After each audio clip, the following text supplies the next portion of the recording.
రాజుల 2వ గ్రంథము 20వ అధ్యాయం 4-5 వచనాలు.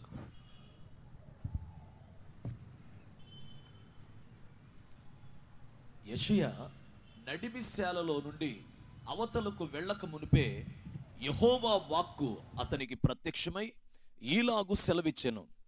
నీవు తిరిగి నా ప్రజలకు అధిపతి అయిన హిజ్కియా యొద్దకు పోయి అతనితో ఇట్లనుము, నీ పితరుడైన దావీదునకు దేవుడగు యెహోవా నీకు సెలవిచ్చినదేమనగా, నీవు కన్నీళ్లు విడుచుట చూచితిని, నీ ప్రార్థన నేను అంగీకరించి ఉన్నాను, నేను నిన్ను బాగు చేసేదను.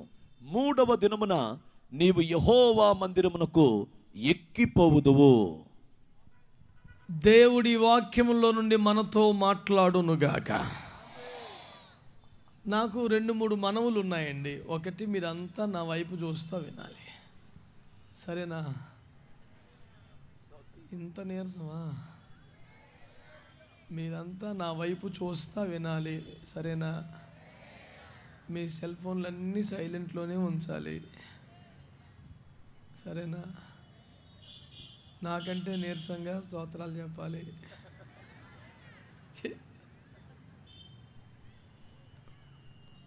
అవసరమైనప్పుడు సందర్భాన్ని బట్టి బాగా శక్తివంతంగా దేవునికి స్తోత్రాలు చెల్లించాలి, ఏకీభవిస్తూ వినాలి.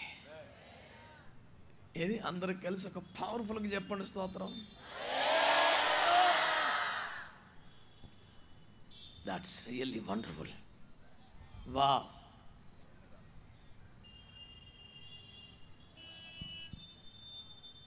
మా సింహాలన్నీ గర్జిస్తే బాగుండు. ఒకసారి అయ్యగారులు చెప్పండి. వారు మీ జనసంఖ్యతో పోలిస్తే 10వ భాగం ఉన్నారు, కానీ మిమ్మల్ని మించిపోయారు. చూసావు? అది సింహాలంటే. అందరం కలిసి చెప్దాం యేసయ్యకి స్తోత్రం.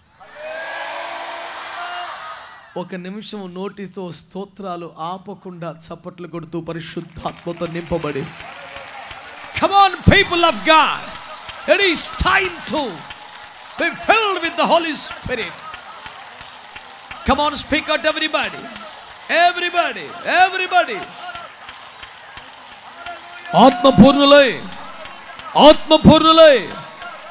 ఆత్మవాక్ శక్తిని అనుగ్రహించిన కొలది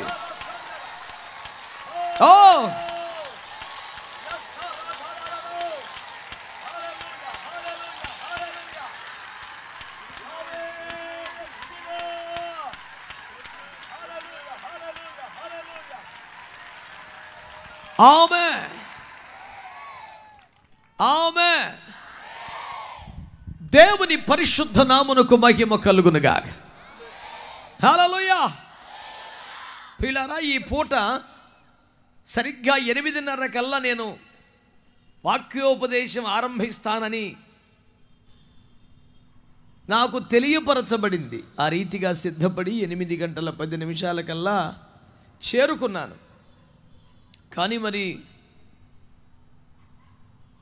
నేను మీతో దేవుని పక్షముగా మాట్లాడుట కన్నా మనందరం ఏకమై మొర్రపెట్టుట చాలా గొప్ప సంగతి కనుక నేను సంతోషంగా ఈ సమయాన్ని మీతో కలిసి ఆస్వాదించగలిగాను దైవ సన్నిధిలో. అయితే ఇప్పుడు మిగిలిన సమయాన్ని మీరు ఆస్వాదించగలగాలి. కాసేపు 4 మాటలు విన్న తర్వాత మీ గడియారములోని 2 ములులు ఏమైనా పారిపోతాయేమోనట్టుగా అస్తమాటం వాటికే చూడటం మహా దుర్మార్గంగా ఉంటుంది. Please do not do that. నా వైపు చూస్తూ దేవుని మాటలు వినండి. నా మాటతో ఒప్పుకున్నారా? అప్పుడు ఏమంటారు మరి? అది గాక అనే దానికి ట్యూన్ అయిపోయి ఎవడైనా గాక అంటేనే ఆమెను అందాం అనుకోకండి. ఏ మాటతో ఏకీవిస్తే రైట్. ప్రభునందు మిక్కిలి ప్రియమైన దేవుని ప్రజలారా,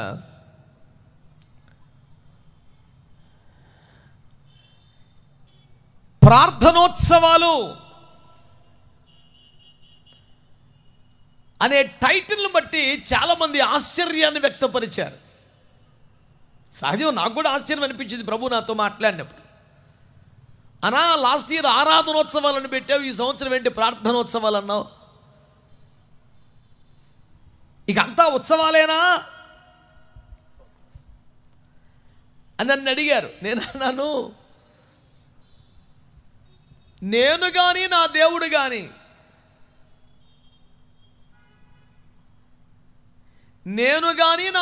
కానీ వ్యక్తిగత సంతోషాలలో పరవశించే వాళ్ళము కాదు. బాధింపబడుతున్న, పీడింపబడుతున్న ప్రజల జీవితాలని ఒక ఉత్సవంగా మార్చడానికి దిగి వచ్చిన దేవుడు, ప్రాణమిచ్చిన దేవుడు. నేను ఏ ఫలము కలుగుటకు సిలువలో మరణించానో ఆ ఫలములు ప్రజలకు చేరున్నట్లుగా నువ్వు ప్రార్థనలో పోరాడాలని తన ప్రజలకు ఆజ్ఞాపించిన దేవుడు. యేసు సిలువ మరణ పునరుత్థానముల ద్వారా మానవ జాతికి సిద్ధించవలసిన సకల శుభములు అందాలని మోకాళ్ళ మీద రోదన చేస్తున్న భక్తుల ప్రార్థనలే ప్రజలను ఉత్సవములకు నడిపిస్తున్నాయి. గనుక వీటిని ప్రార్థనోత్సవాలని మీకు మనవి చేస్తున్నాను. దండగా మారి జీవితాలని పండగగా మార్చగలిగినది ప్రార్థనే. ఆమేన్. ఉత్సవ బలి పశువుగా 118వ కీర్తనలో తాళతో కట్టబడి బలిపీఠానికి ఈడవబడి ప్రాణమర్పించిన దేవుడు మనందరి జీవితాల్ని ఉత్సవంగా మార్చడానికి అంతగా బలియాడనే సత్యాన్ని నేను మీకు జ్ఞాపకం చేస్తున్నాను. యేసు క్రీస్తు బలి పశువు అని లేదు అక్కడ 118వ కీర్తనలో. అతను ఉత్సవ బలి పశువు, బలిపీఠపు తాళతో కట్టబడి ఏడవబడ్డాడు. ఆయన బలి అయ్యింది నీ జీవితాన్ని ఉత్సవంగా మార్చడానికి. మోషే ఫరో దగ్గరికి వెళ్ళి God said let my people go అని చెప్పినప్పుడు తన జనులను పోనిమ్మని యెహోవా సెలవిచ్చుచున్నాడంటే ఫరో అడిగిన ప్రశ్న ఎందుకు అని. మేము యెహోవాకు ఉత్సవము చేయుటకు వెళ్ళాలి అని చెప్పాడు. ఆయన బలయ్యిందే ఉత్సవ బలి పశువుగా, ఆయన బలయ్యిందే మన బ్రతుకులను ఉత్సవంగా మార్చడానికి, ఆయన బలయ్యిందే దేవుని బిడ్డలారా జీవితాలని శాపము, దుఃఖము, కష్టం నుంచి ఉత్సవంగా మార్చడానికి. అంతేకాదు దేవుని సంగమ ప్రజలారా, ఐగుప్తు అనే లోకములో నుండి విమోచించి వాగ్దాన దేశమునకు ప్రయాణం కట్టించినదే మొట్టమొదటి కారణం. ఉత్సవము చేయుటకే దేవుడు మనల్ని విమోచించాడు. ఆమేన్, ఆమేన్. ప్రార్థనే శాపగ్రస్తమైన జీవితాలని ఉత్సవంగా మార్చివేస్తుంది అనే ఒక ప్రాథమిక సత్యాన్ని ప్రకటించడానికి, ప్రబోధించడానికి ప్రోత్సాహాలు కావని భక్తమాన్యులందరికీ మనవి చేసుకుంటూ నేటి అంశానికి మనము ఉపక్రమిద్దాం, ధ్యానం చేద్దాం. ఏకీభవిస్తున్న వారు ఏదైనా ఒకటి అనండి. దేవునికి స్తోత్రం కలుగునగాక. ప్రియులారా, దేవుని ప్రజలారా, రాజైన హిజ్కియా జీవితంలో దేవుడు చేసిన మహోన్నతమైన కార్యం సండే స్కూల్ స్థాయి నుంచి మనందరికీ తెలుసు. కొన్ని తలంపులు మీ మంచులో పెట్టాలని నేను ఆశపడుతున్నాను. అందులో మొదటి మాట ఈ రోజున మీ అందరికీ మనవి చేయాలని, ముఖ్యంగా అయ్యగారులు, మొదటి మాట దయతో మీరు స్వీకరించాలని కోరుకుంటున్నాను. దైవజనుడైన యెషయా ప్రవక్త వచ్చాడు. మరణకరమైన రోగముతో మంచాన పడి చివరి గడియలలో ఉన్నటువంటి రాజైన హిజ్కియాను దర్శించాడు. రాజు చిరంజీవి యగునిగాకనే ఫార్మాలిటీస్ అన్ని క్యాన్సిల్ చేశాడు. నువ్వు బ్రతుకవో, నువ్వు మరణిస్తావు, ఇల్లు చక్కబెట్టుకోమని స్ట్రైట్ అవే హెచ్చరిక అల్టిమేటం జారీ చేశాడు. ప్రతిస్పందన కొరకు చూడకుండా తిరిగి వెళ్ళిపోతూనే ఉన్నాడు. అయితే అతడు ఆ మాట చెప్పగానే మంచాన పడి ఉన్నటువంటి మహారాజు గారు మెల్లగా గోడ వైపు తిరిగి కిటికీ వైపు తిరిగి కన్నీరు విడుస్తూ ప్రార్థన చేశాడు. అతడు కన్నీరు గారుస్తూ ప్రార్థన చేయగానే దేవుడు వెంటనే ప్రతిస్పందించి ఆ ఇంటి నడిమి శాల కూడా దాటకముందే, అంటే ఆ ఇంటిలో నుంచి వాకిట్లో కదలలేదు, రాజుగారి బెడ్రూమ్ నుంచి హాల్లోకి వచ్చుంటాడంతే. వెంటనే దేవుడు మాట్లాడుతూ, నా కుమారుడా, అతని ప్రార్థనలు విన్నాను, కన్నీరు చూశాను, వెళ్ళి సర్లే నేను కనికరిస్తున్నాను, బ్రతికిస్తున్నానని చెప్పు అని అంటే, ఆ నడిమిషాల నుంచి మెయిన్ హాల్లో నుంచి ఇంకా బయటికి వెళ్ళకదు, మళ్ళీ వెనక్కి వచ్చి అయ్యా నువ్వు కన్నీరు గచ్చి ప్రార్థన చేసేవంటగా దేవుడు బాగు చేస్తాడంటలే అని మళ్ళీ చెప్పాడు. ఇదంతా మనం ఎరిగిన, తరచుగా దేవుణ్ణి మహిమపరిచే దైవజనుల ఆ సందర్భాల్లో ప్రస్తావించే ఓ అద్భుతమైన కార్యం. అయితే ఈ పూట నా మొదటి మాట ఏంటంటే, నీకున్న వ్యాధిని బట్టో, నీకున్నటువంటి సమస్యను బట్టో, నీకున్న నిందను బట్టో, నీకున్న అవమానాన్ని బట్టో, నీకు జారీ చేయబడిన అల్టిమేటమును బట్టో, ప్రకటనను బట్టో, కళ్ళ ముందు కదలాడుతున్న మరణాన్ని బట్టో, మెడ మీద వేలాడుతున్న కత్తిని బట్టో, పేకల మీదకు ముంచుకొస్తున్న అప్పును బట్టో, ప్రమాదకరంగా మారిపోతున్న పరిస్థితులు బట్టో, ఎందుకో నాకు తెలీదు, what ever the reason it maybe, నువ్వు దేవుని తట్టు తిరిగి కన్నీరు కారుస్తున్నావు, వరపెడుతున్నావు. నువ్వెవరువో నాకు తెలీదు, చిన్న బిడ్డవు కావచ్చు, గొప్ప దైవజనుడు కావచ్చు. ఏ విషయం దుఃఖపడుతున్నావు, ఏ విషయం కన్నీరు గారుస్తున్నావు, ఏ పాయింట్ మీద దుఃఖం వస్తుంది. మనుషుల వైపు చూడలేక గోడ వైపు తిరిగి, మనుషుల మధ్య అడవలేక కిటికీ వైపు తిరిగి నువ్వు కన్నీరు పెట్టుకుంటూ మొర్ర పెడుతూ ప్రార్థన చేస్తున్నావే. నేను ప్రార్థిస్తున్న దేవుడు, నేను ఆశ పెట్టుకున్న దేవుడు, నేను నమ్ముకున్న దేవుడు, నేను ప్రకటిస్తున్న దేవుడు కన్నీరు గార్చి ప్రార్థన చేసేవారు. అది ఏ కారణాన్ని బట్టి కన్నీరు గార్చి ప్రార్థన చేస్తున్నా, ఈ గ్రౌండ్లో నీ ఉన్నా, ఎక్కడ కూర్చొని ఈ మాటలు వింటున్నా, ఒక దేవుని సేవకుడిగా బైబిల్లో ఉన్న దేవుని నమ్ముతున్న వాడుగా ఈ రాత్రి ప్రకటిస్తున్నాను. నువ్వు కన్నీరు కారుస్తుంటే దేవుడు పరలోకంలో మౌనంగా కూర్చోలేడు. నువ్వు కన్నీరు కారుస్తున్న దేవుడు చూసి చూడట్టుగా వదిలేయడు. నువ్వు కన్నీరు కారుస్తుంటే దేవుడు పెడచెవిని పెట్టలేడు, దాటిపోలేడు. ఆయన అంటున్నాడు, నువ్వు కన్నీరు గారుస్తుంటే వెళ్ళిపోతున్న సేవకుని దేవుడు ఆపాడు. నాన్న ఆగు నాన్న,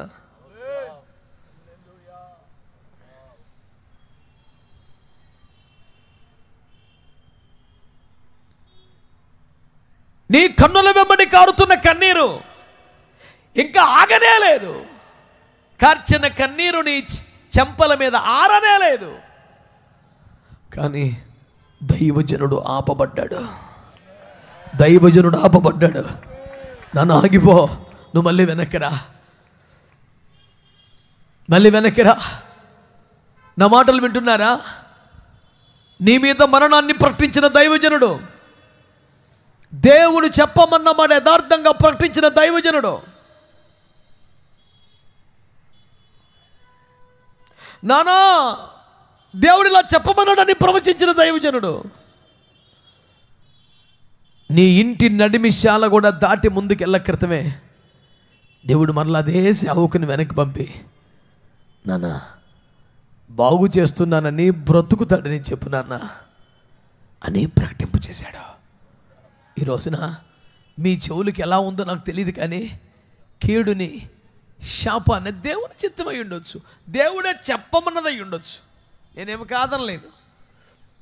ఎవరు నీ మీద ఏమి పలికారో, ఏది ప్రకటించారో, నీవు కార్చిన కన్నీరు దాన్ని ఆపవేస్తుంది. రాత్రి ప్రార్థన ఆలకించే దేవుడు మనకున్నాడు. ప్రార్థనకు చెల్లించిపోయే కన్న తండ్రి ఒకడున్నాడు. ఏడుస్తూ ఉంటే ఆదమరిచి నిద్రపోయే పిచ్చి తల్లి భూమి మీద ఉంటుందేమో, కానీ నా దేవుడు కన్నీటిని దాటి పోలేని దేవుడు ఉన్నాడని ఈరోజు మీకు మనవి చేస్తున్నాను. దేవునికి స్తోత్రం చెప్పండి. సమాధుల తోటల్లోకి వెళ్ళి మరీ ఒక ఒంటరి మహిళ దగ్గరికి వెళ్ళి చీకట్లో వెళ్ళి, అమ్మా ఎందుకు ఏడ్చుచున్నావు అనే వ్యక్తులు ఎవరన్నా ఉన్నారా? ఎవడి ఏడుపు ఎవడికి కావాలండి? ఎవడి బాధలు ఎవడు పట్టుకుంటాడండి? ఈ రోజుల్లో ఎవడు చావాడు చావాలి. ఎవడు పట్టించుకుంటాడు? నీకు బాగోలేదని అడిగేవాడెవడు? నువ్వు ఎందుకు బాధపడుతున్నావు అడిగేవాడెవడు? నీకు ఏమైందని అడిగేవాడెవడు? మీ ఇంట్లో నలుగురే నువ్వు బాధపడుతున్నా ఎందుకు బాధపడు అడగలేదు చాలాసార్లు నిన్ను. నీ ముఖమాల ఎందుకని ఎవరు అడగలేదే? కొన్నిసార్లు అది నీ పొరపాటు అయ్యి ఉండొచ్చు. కన్న తల్లే క్షమించలేక నీ బాధ ఏంది బిడ్డ అని అడిగి ఉండని క్షణాలు నీకు ఉండొచ్చు. ఒకవేళ ఈ రాత్రి నా దేవుడు ఒక మాట మీకు ప్రకటించమన్నాడు. పని కట్టుకొని మీకు ఒక మంచి మాట చెప్పనా? రబ్బోనీ అని గుర్తుపట్టి కాళ్ళ మీద పడిపోయింది మరియా. యేసయ్య అన్నాడు, నన్ను ముట్టుకోవద్దు, నేను తండ్రి దగ్గరికి వెళ్ళాలి. నేను ఎందుకంటున్నాను తెలుసా? చావుని చంపి సమాధి గుండె చీల్చి మృతుల లోకాన్ని జయించి మరణం యొక్క పాతాళము యొక్క తాళపు చెవులు లాక్కొని బయటకు వచ్చిన తర్వాత తండ్రి ఎదుటికి వెళ్ళాలి, తండ్రిని కలవాలి, తండ్రి ముందు నిలబడాలి, తండ్రితో మాట్లాడాలి. ఈ లోపు ఎవరిని తాకడానికి వీల్లేదు. అంత కీలకమైన తరుణమును తండ్రి వద్దకు వెళ్ళుటను కూడా ఆపి ఆయన అడుగుతున్న విషయం ఏంటి తెలుసా? ఎందుకు ఏడుస్తున్నావు బిడ్డ? ఎందుకు ఏడుస్తున్నావు బిడ్డ? మీలో ఎవరికైనా డౌట్ ఉందా? అప్పుడు ప్రేమ ఇప్పుడు లేదులేండి, దేవుడికి తగ్గిపోయింది అనిపిస్తుందా? అప్పట్లో అలా ఉండేవాడు కానీ ఈ మధ్య అలా లేడు అనిపిస్తుందా? అప్పట్లో అది ప్రేమావతారం, ఇప్పుడంతా కోపావతారం అనిపిస్తుందా? వారిపై ఎందుకు అవాజ్యమైన ప్రేమ ఉంది మన మీద లేదనిపిస్తుందా? పక్షపాతము లేని నా దేవుడు, మార్పు చెందని నిజమైన సజీవుడగు ఏకైక దేవుడు ఈ రాత్రి నీకు ఒక మాట జ్ఞాపకం చేస్తున్నాడు. నువ్వు ఏడుస్తుంటే ఆగిపోయే దేవుడు, తండ్రి వద్దకు వెళ్ళి కలవాల్సిన వేరొకరెవరిని తాకనివ్వకూడని అంత సంక్లిష్ట గడియలో తండ్రి వద్దకు వెళ్ళుటను కూడా ఆపి ఒక క్షణము ఆగి నీ దగ్గరికి, ఎందుకు బిడ్డ ఎందుకు ఏడుస్తున్నావు? నువ్వు ఏడవలసిన పని లేదని నీకు అభయం ఇవ్వడానికి, నీకు ధైర్యం చెప్పడానికి, నీ ఏడుపును పట్టించుకునేవాడు నేను ఉన్నానని నువ్వు ఏడిస్తే తండ్రి వద్దకు వెళ్ళటం కూడా ఆపి నీ దగ్గర ఆగి నీతో మాట్లాడి వెళతానని ఈ రాత్రి ప్రకటిస్తున్న దేవునికి స్వరమెత్తి స్తోత్రాలు చెప్పగలిగితే చెప్పండి. స్వరమెత్తి స్తోత్రాలు చెప్తే చెప్పండి. ఒకవేళ నన్ను అడుగుతావా, దైవజనుడా దేవుడు నిలబడాలంటే నేనేం చేయాలి? నా వద్దకు రావాలంటే ఏం చేయాలి? నన్ను పట్టించుకోవాలంటే ఏం చేయాలి? ఏమైనా ప్రత్యేక సమర్పణలోకి రావాలా? ఏమైనా కానుక ఇవ్వాలా? నేనేమైనా విచిత్రమైన విశేషమైన ప్రార్థన చేయాలా? బైబిల్లో నాకు తెలిసిన కొన్ని వాక్యాలు చెప్పనా? ఆయన నీ దగ్గరికి రావాలంటేనంట ఒక మంచి మాట ఉంది. ఆయన నలిగిన ప్రాణమును అలక్ష్యము చేయుడు. వాడు మంచోడా చెడ్డోడా, మంచిగా నలిగాడా చెడ్డకి నలిగాడా, అన్యాయంగా నలిగాడా లేదా తప్పు చేసే నలిగాడా, అవన్నీ తర్వాత.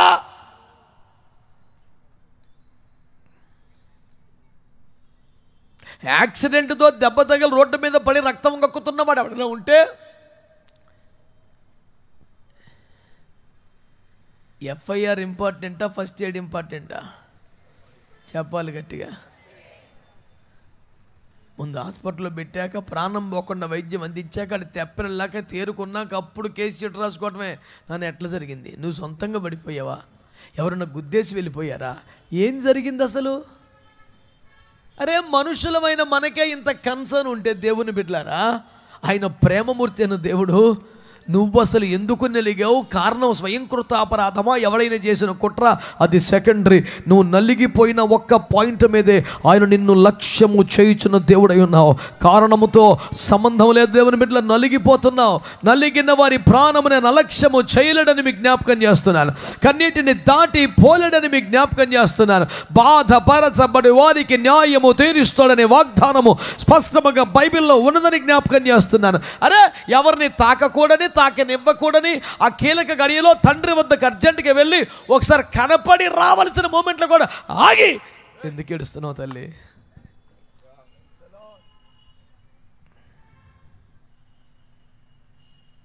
ఇంకా పరిశుద్ధాత్మను భూమి మీదకి పంపలేదు. తాను తండ్రి దగ్గరికి వెళ్ళి కనపడి రాలేదు. ఆ సంక్లిష్ట గడియలోనే ఏడుపు వినబడితే ఆగిపోయి, అమ్మా ఎందుకు ఏడుస్తున్నావని చెప్పి ధైర్యపరిచలేని దేవుడు వేరొక ఆదరణకర్తగా యేసు క్రీస్తు కంటే మరీ అధిక ప్రయోజనము కలిగించవలసిన బాధ్యతలతో పరిశుద్ధాత్మను భూమి మీదకి పంపి సదాకాలమైన మీతోనే ఉంటాడని చెప్పిన తర్వాత యేసు క్రీస్తు లోకమునకు పంపబడుట ద్వారా జరిగిన ప్రయోజనము కంటే ఎక్కువైన ప్రయోజనము కలిగించడానికి వేరొక ఆదరణకర్తగా పంపించబడ్డ పరిశుద్ధాత్ముడు నీతో ఉండిపోవడానికి వచ్చిన తర్వాత నువ్వు ఏడిస్తే స్పందించకుండా, కన్నీరు గరిస్తే పట్టించుకోకుండా ముందుకెళ్ళే ఛాన్స్ ఉందా? తండ్రి వద్దకు వెళ్ళవలసిన కీలక గడియలు కూడా నీ ఏడుపు ఆపగలిగితే గట్టిగా ఆమేనండి. దాటిపోవట సాధ్యం అనుకుంటున్నావా? ఏమో నాకు అదృష్టం ఉందో లేదో అనుకుంటున్నావా? అదృష్టం పని లేదో, రాతలు పోతలన్నీ అమాయకం. నీ కన్నీరు దేవుణ్ణి ఆపుద్ది. కారణం ఏంటో తర్వాత మాట్లాడతాడు, విషయం ఏంటో తర్వాత మాట్లాడతాడు. మొదట నీ కొరకు ఆగిపోయిన దేవుడు, నిన్ను దర్శిస్తకు ఇష్టపడుతున్న దేవుడు ఈ రాత్రి మాట్లాడుతున్నాడు. దాటి వెళ్ళిపోవలసిన ప్రవక్తని, దైవజన్ని ఆపి ఆపేనా ఆయనకిలా. ఇప్పుడే చెప్పాను కదా ప్రభు చచ్చిపోతామని, మళ్ళీ 5 నిమిషాలు సావాలని చెప్తే కొంచెం సిల్లీగా ఉంటుందేమో, గంటకో మాట చెప్పిన ఉంటుందేమో. ఇందాక అది నిజమే, ఇది ఇంకా నిజం. ఎల్లు స్తోత్రం చెప్పట్లా మీరు బాగా? హల్లెలూయా. మీ కన్నీరు దైవజనుని వెళ్ళిపోనివ్వలేదు, మీ కన్నీరు దైవజనుని వెనక్కి తీసుకొచ్చింది. మీ కన్నీరు దేవుని బిడ్డలారా దేవుడు నీతో మాట్లాడేలా చేసింది. దేవునికి స్తోత్రం చెప్పండి గట్టిగా. హల్లెలూయా. మరణమును ప్రకటించిన దైవజనుడే జీవమును ప్రకటిస్తున్నాడు, స్వస్థతను ప్రకటిస్తున్నాడు, తేదీలు ప్రకటిస్తున్నాడు. నువ్వు ఎక్కి వెళ్ళిపోతాను మాట్లాడుతున్నాడు. మొత్తం అనూహ్యంగా విచిత్రంగా మొత్తం మారిపోయింది. ఇంతటి అద్భుతాన్ని నీ జీవితంలో కూడా చేయగలడు, నీకు కూడా చేయగలడు, నీ కుటుంబానికి చేయగలడు, నీ బిడ్డలకు చేయగలడు, నీ సంఘానికి చేయగలడు, నీ సేవా పరిచరులకు చేయగలడు. ఇదిగో దేవుడు నిలిచి పిలిచి అడుగుతున్నాడు, ఎందుకు ఏడ్చుచున్నావు?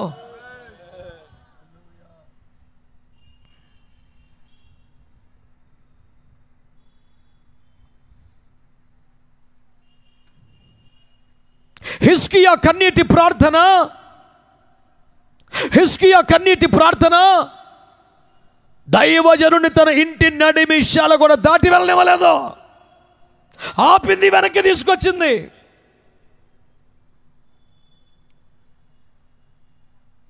కన్నీటి ప్రార్థన యొక్క శక్తి, కన్నీటి ప్రార్థన యొక్క ప్రభావం ఎంత గొప్పదో.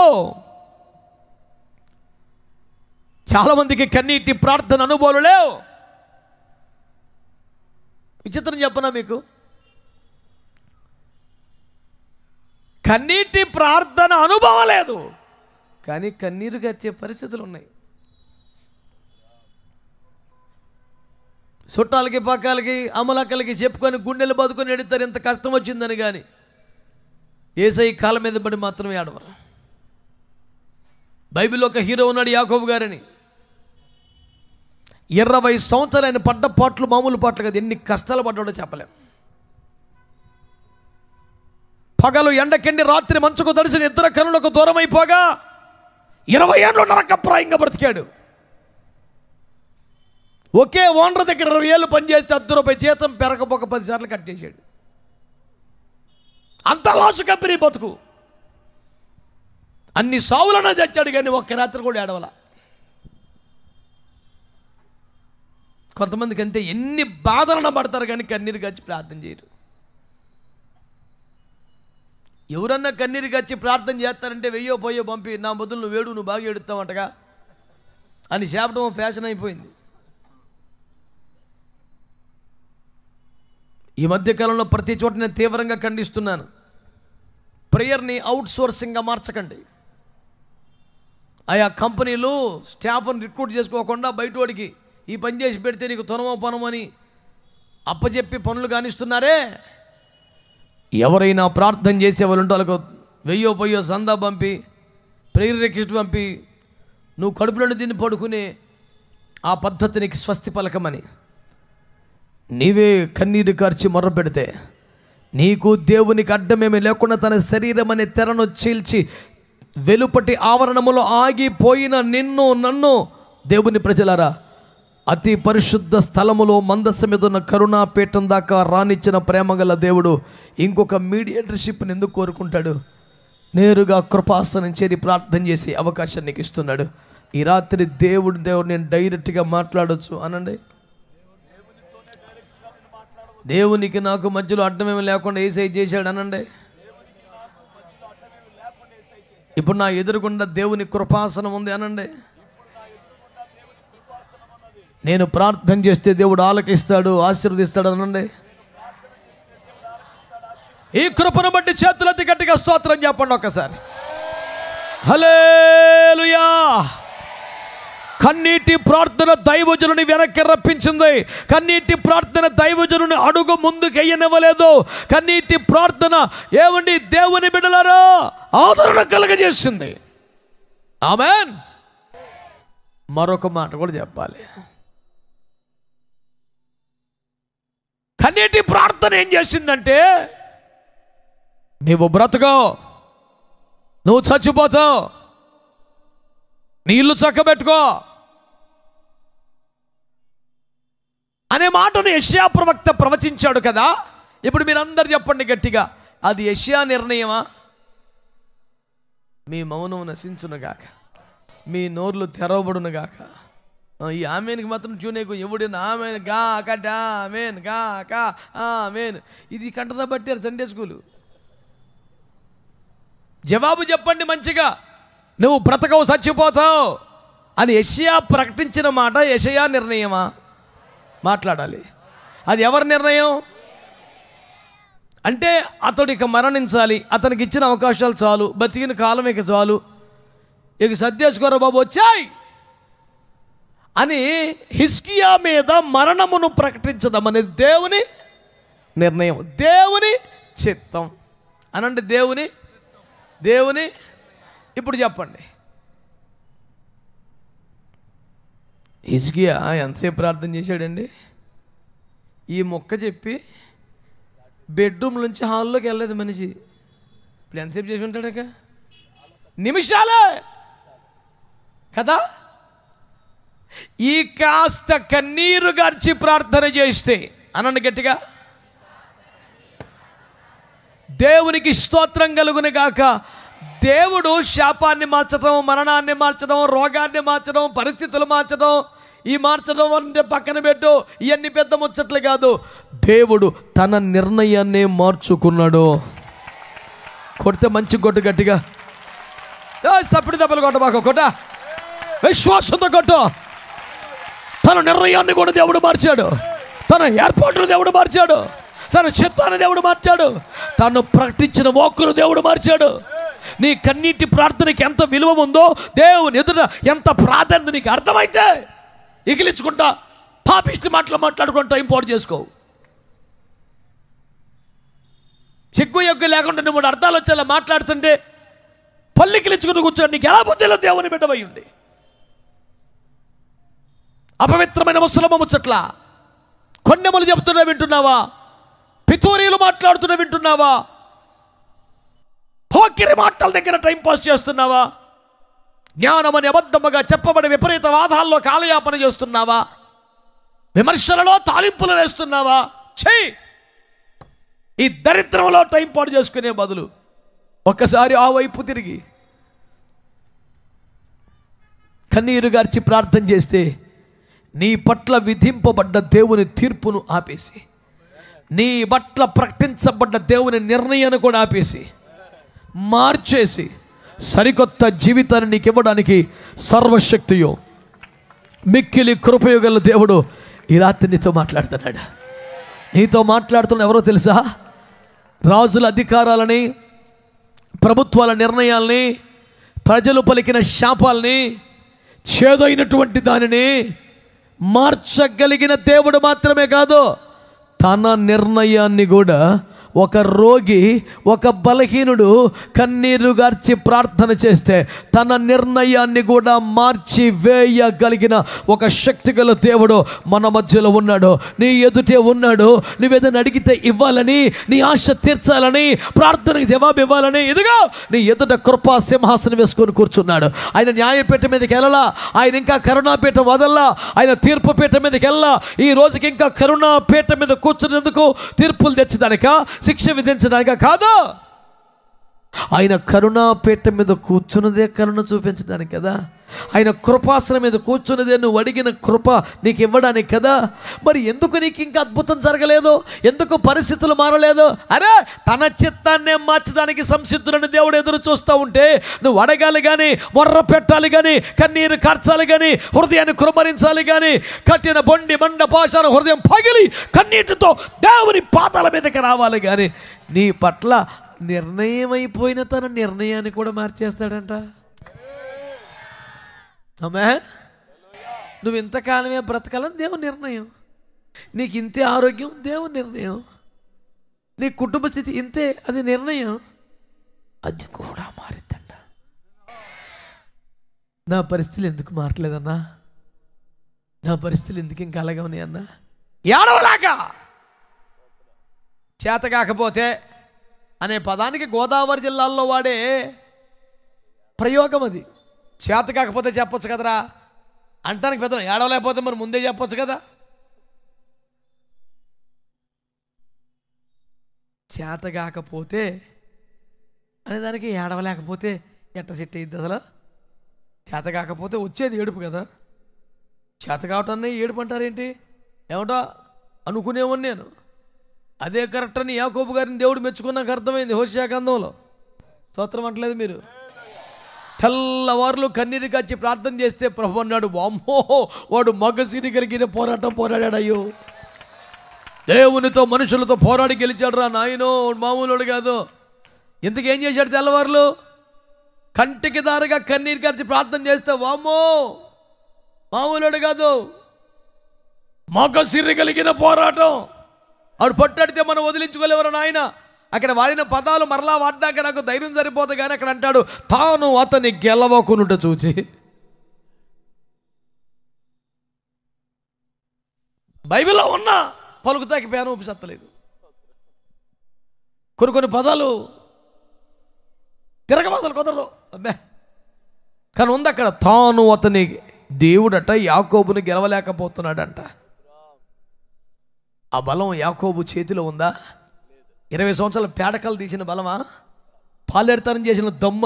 చా కంటికి దారగా కార్చిన కన్నీటి బలం. కొట్టినాన మంచిగా. నీ కన్నీటికున్న బలం నీకు తెలుసా?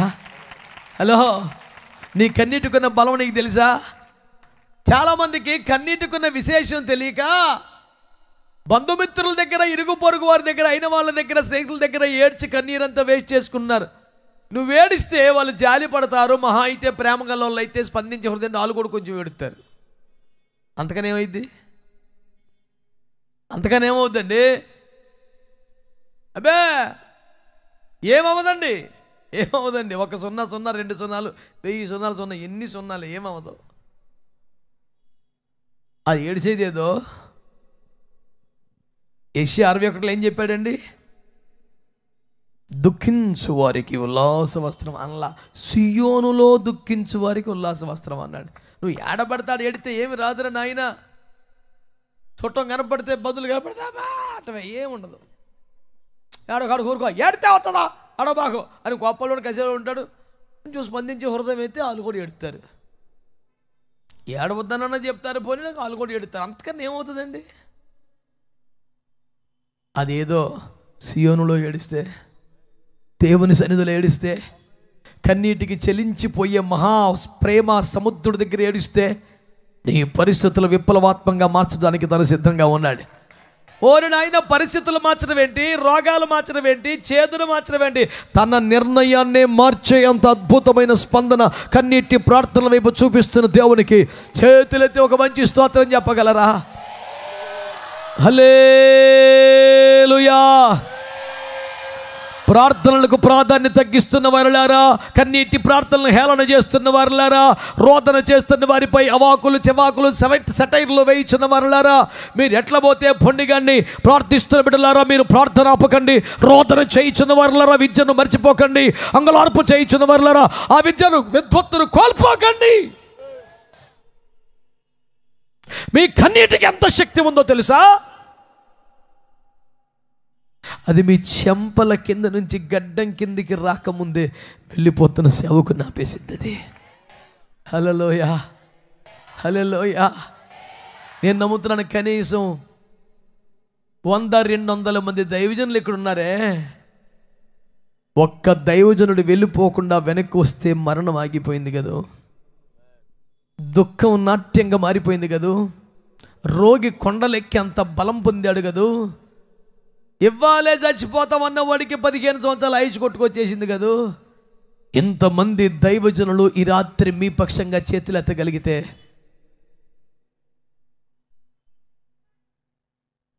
నువ్వు ఏ స్థితిలో వచ్చావో అదే స్థితిలో వెనక్కి వెళ్తావు అనుకుంటున్నావా? పరిస్థితులను విప్లవాత్మకంగా మార్చివేయడానికి సర్వశక్తి గల దేవుడు ప్రార్థన ద్వారా నీ జీవితానికి ఉత్సవంగా మార్చడానికి రాత్రి మన మధ్యలో కొలువు తీరి ఉన్నాడు. సంతోషంగా దేవునికి స్తోత్రాలు చెప్పండి. కన్నీటి ప్రార్థన దైవజనుని వెనక్కి విసుచేలా చేసింది. కన్నీటి ప్రార్థన దైవజనుని ఇంటిని దాటి వెళ్ళిపోనివ్వకుండా చేసింది. కన్నీటి ప్రార్థన దేవుడే తన చిత్తాన్ని, నిర్ణయాన్ని మార్చేలా చేసింది. ఆమేన్. జగత్తు పునాది వెయ్యబడి క్రితమే నీ ఆయుష్ ఎంత, నీ వయసు ఎంత, నీ పని ఎంత, నీ బ్రతికెంత, నీ స్థితి ఎంత అని డిసైడ్ అయిపోతే కూడా ఈరోజు నువ్వు కన్నీరు గార్చి పార్చగలిగితే సార్వభౌమాధికారి అయిన దేవుడు ఇలా ఎందుకు చేశావు అని ప్రశ్నించడానికి ఎవరికి హక్కు లేనంత పై స్థాయిలో ఉన్నటువంటి ద సావరెన్ అథారిటేటివ్ లార్డ్, ఒకే ఒక్క దేవుడు సార్వభౌమాధికారము కలిగిన వాడు. ఆయన ఏమైనా చేయగలడు. ఆయన ప్రశ్నించేవాడు ఎవడు కూడా ఎంతైతే మట్టుకి నువ్వు శనివారం మీద రూల్ ఇవ్వాలా, ఈరోజు అలాంటి మాటలు చెప్పాకు నువ్వు అన్నారు. ప్రభు అన్నాడు, ఒరే విశ్రాంతి దినం రూల్ కరెక్టే కానీ నేను విశ్రాంతి దినానికే ప్రభువుని రా, దాన్ని పెట్టినో నేను పరిపాలించే నిర్ణయాలు మార్చేవు నేను, మీరు నాకు రూల్స్ చెప్తారు ఏంటంటే అంటే మరి ఆ విధంగా మేము నేను విశ్రాంతి దినమునకు ప్రభువునయ్యున్నాను. అలా నీ పరిపెత్తుకున్నాడు. వాడికి ఎక్కలేని ఉద్యమం వచ్చింది. రాక నడకొస్తే నన్ను నడిపించినాడు పరిపెత్తుకోమని చెప్తే నువ్వు శనివారం మంగళవారం అంటావు. అది రాదలవా? 35 సంవత్సరాలు పడి ఉంటే గొంతులో నీళ్ళు పోసిన రకం కాదు నువ్వు. ఇప్పుడు చెయ్యి మీదకి ఎత్తున్నావు, నా మీదకి కానప్పుడు కాలు ఎత్తి కొడుతుంటే నేను అందులో పడి ఎప్పుడు స్వస్థపడిపోతును. అడ్డు కొడతాను లేదు, నువ్వు ఇప్పుడు వచ్చావు అడ్డం పడు. నన్ను మంచం మీద ఎత్తుకోవాల్సిన పెద్ద మనిషివి, నా మంచం నేను ఎత్తుకుంటే అడ్డం పడతావా? ఎవడురా నువ్వు అని అన్నాడు బాగుపడ్డవాడు. ఇప్పుడు బాగుపడ్డవాడికి ఎట్లా ఉంటుంది? బాగు చేసేవాడు మీద తప్ప ఇంకెవడి మీద గురి ఉండదు. 100 చెప్పినా మీరు చెప్తున్న లాజికల్ అని నాకు తెలియవన్నా, కానీ నన్ను బాగు చేసేవాడు మా పరిపెత్తుకోమని. ఎవడరా నువ్వు? ఎవడు చెప్పాడంటే నన్ను స్వస్థపరిచిన వాడిని పరిపెత్తుకోమని చెప్పాడు. ఆయన ఎవరంటే ఏమో తెలియదు. తన వద్దకు వచ్చిన వాడు యేసు అన్న సంగతి కూడా కాడికి ఇంకా తెలియదు. నన్ను స్వస్థపరిచిన వాడు ఎవరో కానండి పరిపెత్తుకోమన్నాడండి. మరి నేను ప్రధాన యాజకునిరా, నేను తెలుసు కదా, మీరు తెలుసండి అయ్యగారు, మీరు చాలా పెద్ద పాస్టర్ గారండి, మరి నేను చెప్తున్నాను కదరా నేను తెలుసను. అదేంట్రా ఆయన ఎవరో కానీ నన్ను బాగు చేసాడు పరిపెత్తుకోమన్నా. నేను పెద్దోడు కదరా, పెద్దోడు ఏం చేసావు నాకు? ఆయన కదా బాగు చేసింది. పెద్ద వాళ్ళందరికీ వందనాలు చెప్తులా. మీరు ఏం సైలెంట్ అయ్యారు? అయ్యా అందరికి వందనాలు. బాగు చేసినోడు కావాలి, పెద్దోడ చిన్నోడుగా దేశ రక్తం ఏం చేయం. ఆ రోడ్డు పక్కన పడిపోతే రక్తం పడుపులో చాలామంది వచ్చారు, కాదంటాకేముంది, కానీ బతికించినోడు ఎవరు చెప్పండి? జెర్సీ నెంబర్ ఎంత అన్నది కాదు, గోలు కొట్టేవా లేదా ఏసు రక్తం ఏం చేయం. మంచి వాళ్ళందరూ చేతులు ఎత్తి స్తోత్రం చెప్పండి. హల్లెలూయా. ఓరు బాబు ఐటు కాదురా బాబు, మ్యాచ్ గెలిపించోడు కావాలి. స్తోత్రం చెప్పండి గట్టిగా. హల్లెలూయా. దేవునికి మహిమ కలుగునుగాక. ఏదైనా కప్పు గెలిచి ఛాంపియన్షిప్ సాధించి తిరిగి వస్తుంటే ఆటగాళ్ళకు కూడా అంత ఘనత ఎందుకు ఇస్తారంటే వాళ్ళు గెలవలేదు, దేశాన్ని గెలిపించారు. రేంజ్ అది గెలిపించినోడుకున్న గౌరవం ఎవడు పడితే రాదు సార్. ఆడుమట్టుగాడు గెలుచుకొచ్చేస్తే దొంగసాటుగా స్టేడియం బయట ఉండి బెట్టింగ్లు కట్టి ₹1,00,000 3 లక్షలు గెలితే ఆడికి సన్మానం చేయరు, అరదండాలు వేసి లోపల తీసుకెళ్తారు. ఆడుగాడు గెలిచిన వాడికి పెద్ద నమస్కారం ఏముంది? గెలిపించినోడు శభాష్ బిడ్డ, నువ్వు దేశాన్ని గెలిపించేవరా. ప్రధానమంత్రులు అభినందనలు తెలిపే పరిస్థితి వస్తుంది సార్. గెలిపించినోడుకున్న గౌరవం ఎవడు పడితే ఆడుకుంటుందా? మాట్లాడరే. తక్కువ అంచనా, ఇంకో కోడి పందాల్లో 3 లక్షలు గెలిచాడు. అప్పుడు పోలీస్ అయిన వస్తాడు, ఆధారం ఏమైనా ఉందా అంటే ఉండేగా వీడియోలు, ఇటీ నీకు దండం పెడతా చాలేగా. ఇది మొదలుకొని భోజనం నిద్ర అన్నీ ఒక గదిలోనే.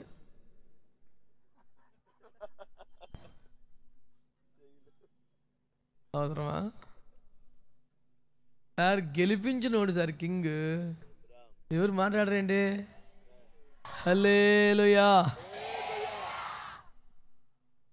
యేసయ్య తాను మాత్రమే గెలిచి చూసావా అని మేసం తిప్పినోడు కాదు, మనందరినీ గెలిపించినవాడు. నరకమును తప్పించే జయశాలుల జాబితాలో మనల్ని చేర్చినవాడు. మన యుద్ధములు తాను భుజాన్ని వేసుకొని మన పక్షంగా తాను యుద్ధాలు చేసి గెలుపును మన ఖాతాలో వేసి సైలెంట్గా కూర్చున్న దేవుడు అండి. దేవునికి స్తోత్రం చెప్పొచ్చుగా. హల్లెలూయా.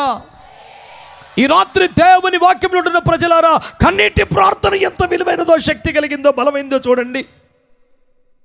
దేవుని నిర్ణయాన్నే మార్చివేస్తే మరి మా బతుకులు ఎందుకు ఎలా ఉన్నాయండి? ఎత్తుకుపోతే అలాగే ఎందుకు ఉన్నాయండి?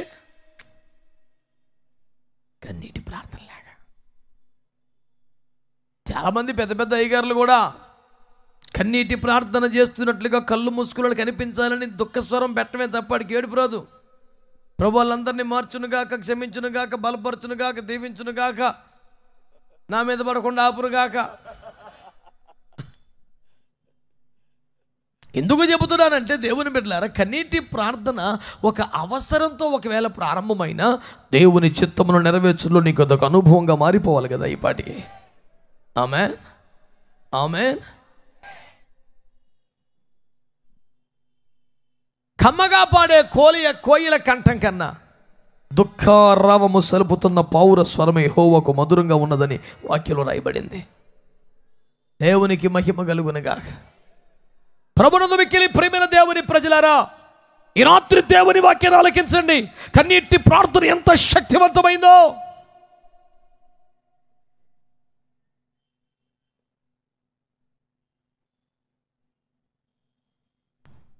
ఒక ఖరీదైన మాట చెప్పి ముందుకెళ్తాను.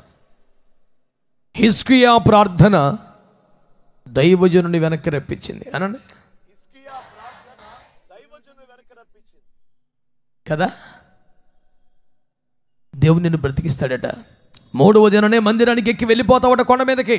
ఆయుష్కాలం 15 సంవత్సరాలు పొడిగించబడుతుందట. ఇవన్నీ చెప్పాక ఉక్కిరి బిక్కిరి అయిపోయి ఆనందం ఎక్కువైపోయి అనుమానం దొరపడింది భక్తుల్లో. నా బాధ ఏంటంటే ఇంత ఏడిచి ప్రార్థన చేసినోడికి అనుమానం ఏందిరా చెప్పనా ఏంటో. ఇంత ఏడిచి ప్రార్థన చేసిన తర్వాత కూడా అంత అద్భుతం జరుగుద్దని ఊహించలా. ఏదో సావు తప్పి కన్నులు అట్టుపోయినట్టు బతికితే చాలు అనుకున్నాడు. బ్రతకటమే కాదు, 3వ రోజునే చర్చికి కొండ మీదకి ఎక్కి వెళ్ళిపోతావని, నీకు 15 సంవత్సరాల అసలు సావే రాదని చెప్పాడు. అమ్మో, నిజంగా జరిగిద్ది అంటావా? నాకేదైనా సూచన చూపించవా? నేను ఒక మాట చెప్తాను. కన్నీటి ప్రార్థన చేసేవారికి అనండి, వారే నమ్మలేనంత అద్భుతాలు యేసయ్య చేయబోతున్నాడు. గట్టిగా గట్టిగా గట్టిగా. నువ్వే నమ్మలేని పరిస్థితి. అమ్మో, ఏదో దేవుడు కృప చూపుతాడు అనుకున్నాను కానీ మరి ఎంత రాత్రంతా శ్రమ పడినా అసలు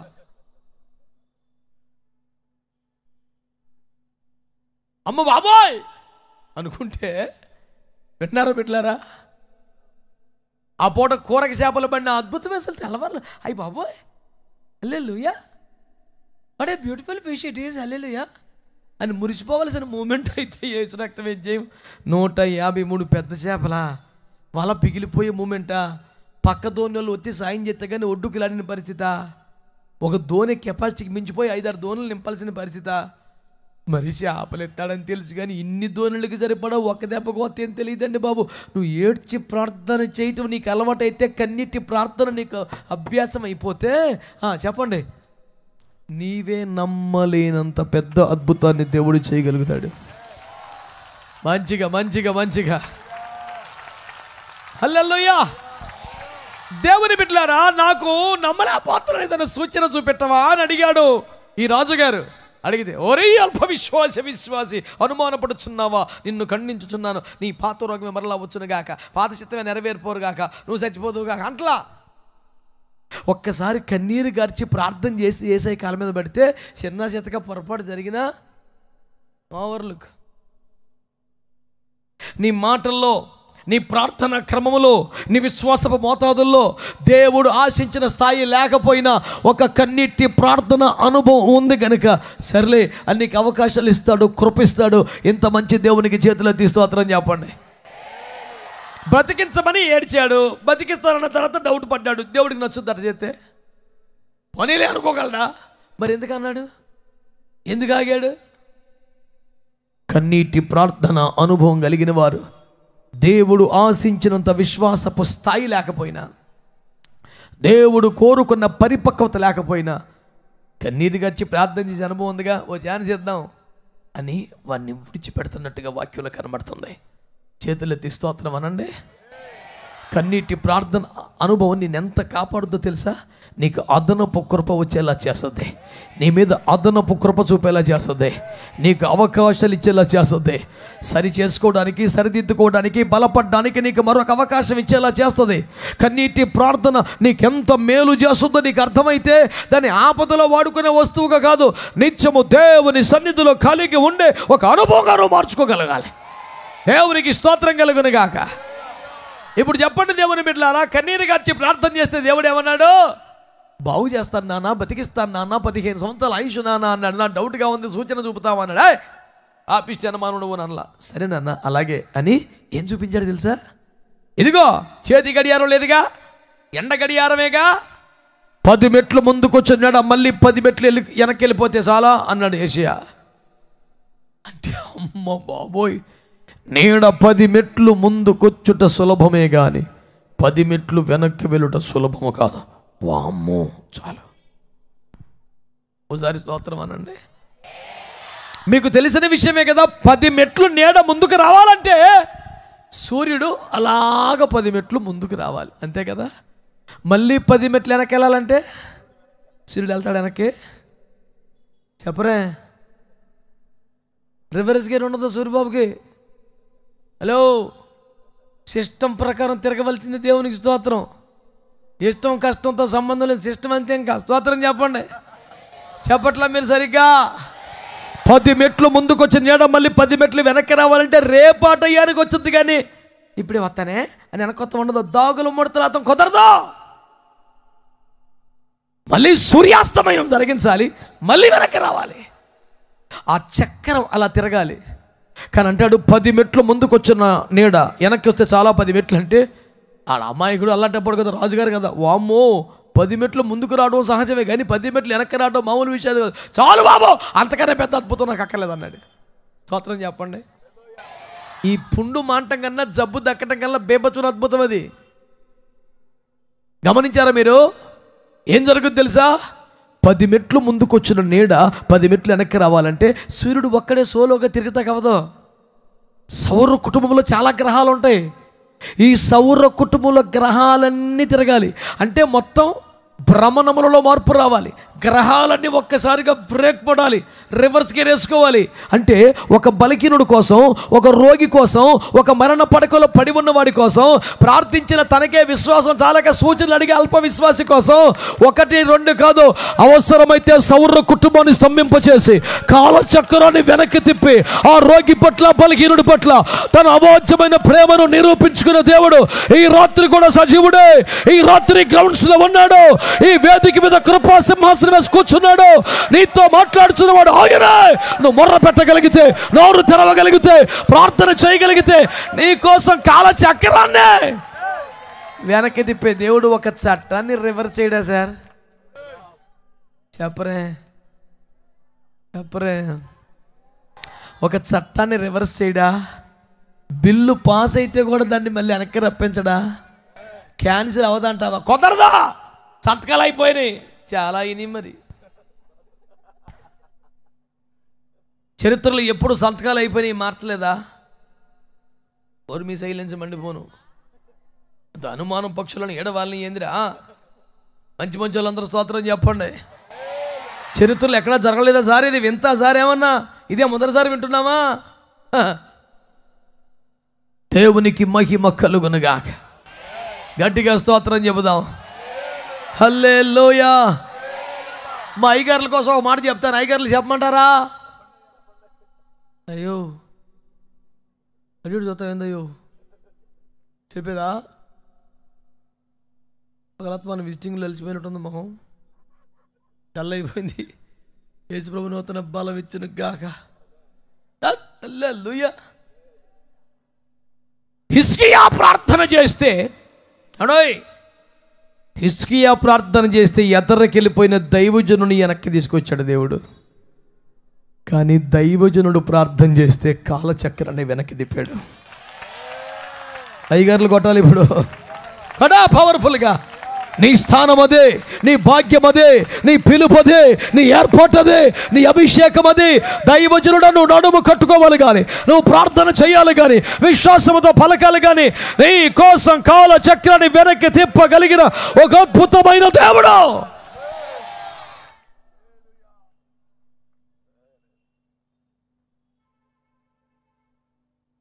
ఆమేన్, ఆమేన్, హల్లెలూయా.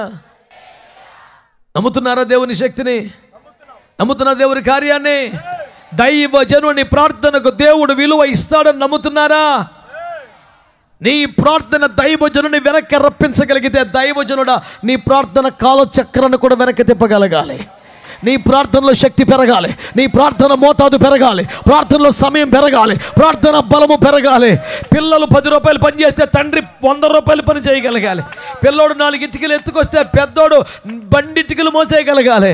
లేకపోతే ఇంకా తండ్రి ఎందుకో, లేకెందుకు యజమాని ఎందుకో, ఇంకెందుకు నాయకుడు, ఇంకెందుకు ముందు నడవటం, పారిపోయేవాడైతే ముందెళ్ళటం ఎందుకు? తన సైన్యమునకు ముందు నడుచు రోజుగా దేవుని అభిషేకించాడు. నువ్వు ముందు నిలబడాల్సిందే, ఎదరికి వెళ్ళాల్సిందే, మోయవలసిందే. 10 మంది ఒక్కడో స్తోత్రం చెప్పండి. హల్లెలూయా. కష్టాల్లో, నష్టాల్లో, బాధల్లో మనకు కొంచెం అడ్డుపడి, కొంచెం అప్పుడు అప్పు తీర్చి, అప్పుడు కొంచెం ఎవరో చేసి ఉంటారు. కానీ మోషే 30 లక్షల మందికి అడ్డుపడ్డాడు. ఎవడు వల్ల అవుతుంది సార్? సంఖ్య 16 అంటాడు. మీరు జరుగు ముందు దెబ్బ చంపే తినాలన్నా, నువ్వు జరగవా ముందు, పదా కట్టుపోతాడు. 40 ఏళ్ళ పడి చూస్తాను నీకు గొడవ, పది దాని కాడు, నువ్వు జరిగి చంపేస్తాను. దేవుడు అంటే నేను జరగను. అక్కడ మొండి ఘట్టం ఇది. ఒక నరుడికి సాధ్యమా? అయ్యింది, సాధ్యం అయ్యిందండి. అమ్మ మీరు నమ్మరా? దేవుడే మంచి ఉగ్రత, మంచి వచ్చేసాడు. ఎదురుకుండా ఎవరున్నారు? బా నువ్వు కదా నాకు కట్టుపడుతున్నావు, నువ్వు జరగాలని చంపేతానంటే నేను జరగను, చంపేతే చంపాను. నువ్వు ఉండి గట్ట కుదురుతురా, నువ్వు జరుగు, నేను జరగను. ఈట వచ్చింది నాకు సాగు. నువ్వు జరిగితే అప్పుడు నేను జరగను, నువ్వు జరగకపోతే నేను ఏం చేయలేకపోతున్నాను. మరి అయితే మరి వదిలే. వచ్చినట్టుగా యేసు ప్రభుని వెనక్కి పంపించేసాడండి పెద్ద మనిషి. ఎవరండి అతడు? చెప్పండి, చెప్పండి గట్టిగా గట్టిగా గట్టిగా. మోషే ప్రార్థించగా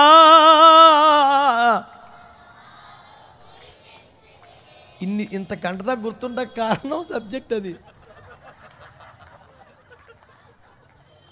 తెగులు నాపితివి, పాపములకు క్షమించితివి. అవి అంతగా మైలేజ్ రాదనిపించి ఎన్ని పాటలు రాసినా మన్నాను కురిపించి బండా నుండి, ఏ పాట అయినా సరే అల్లుడు ఇచ్చేది మేములో కూడా ఎక్కడికి వెళ్ళినది. మళ్ళీ ఏ పాట మారాను మధురమ్ముగా, అసలు చేతికి ముత్తుకున్న కనెక్షన్ బేబొచ్చం కదా. అలాగేం లేదులేండి, మేము ఒక ఆజ్ఞలను బట్టి కూడా దేవునికి స్తోత్రం చెప్తాం అన్నావు లేరి. అదో మంచి వాళ్ళందరూ కలిసి స్తోత్రం చెప్దాం. హల్లెలూయా. మంచిగా దేవుని స్తుతులు చెల్లిద్దాం పిల్లారా. ఎవరు బాధపడుతూ దేవుని బిడ్డలారా, విశ్వాసుల ప్రార్థనలు తక్కువ చేసి నేను మాట్లాడట్లా, నేను మిమ్మల్ని ఏం తక్కువ చేసి మాట్లాడట్లా. విశ్వాసుల ప్రార్థన, విశ్వాసులను బిడ్డలు అన్నాడు, మరి కాపులను ఆత్మీయ తండ్రులు తల్లులు అన్నాడు కదా. మరి పిల్లలు చేసే పని కానీ తల్లిదండ్రుల పని కొంచెం ఎక్కువ ఉండాలన్నాను, తప్పేమన్నా నేను? ఆమె కోపడుతున్నాడు అయ్యారులో, భలేవారండి బాబు. కొంప కట్టుకుంటున్నామండి, పిల్లడు కూడా 2 రాళ్ళు ఎత్తుకొచ్చాడు, వాడిని పోషించును నేనే, వాడే 2 రాళ్ళు తీస్తే నేను కూడా. మనం బండి లాగేయాల. పౌలయ్య గారు ఏమన్నారు? పిల్లలు తల్లిదండ్రుల కొరకు కాదు కానీ తల్లిదండ్రులే పిల్లల కొరకు ఆస్తి సమకూర్చవలను కదా, నేనైతే నా పిల్లలైన మీకోసం సంతోషంగా వ్యయమైపోవడానికి సిద్ధంగా ఉన్నాడు. దేవునికి స్తోత్రం చెప్పండి, గట్టి సంతోషంగా స్తోత్రం చెల్లించండి. హల్లెలూయా. ప్రభునందు మిక్కిలి ప్రియమైన దేవుని ప్రజలారా, శ్రద్ధగా ఈ రాత్రి మాటలు వినమని మనవి చేస్తున్నాను. దేవుని వాక్యంలో దేవుడేమని మాట్లాడుతున్నాడు? దేవుడేమని మాట్లాడుతున్నాడు? ఒక దైవజనుడు ప్రార్థన చేస్తే కాలచక్రాన్ని వెనక్కి తిప్పాడంట. గ్రహాలు భ్రమణాలు మొత్తం మార్చేశాడంట. ఇంతకీ ఎందుకని? చిన్న డౌట్ వస్తే క్లారిఫై చేస్తాను.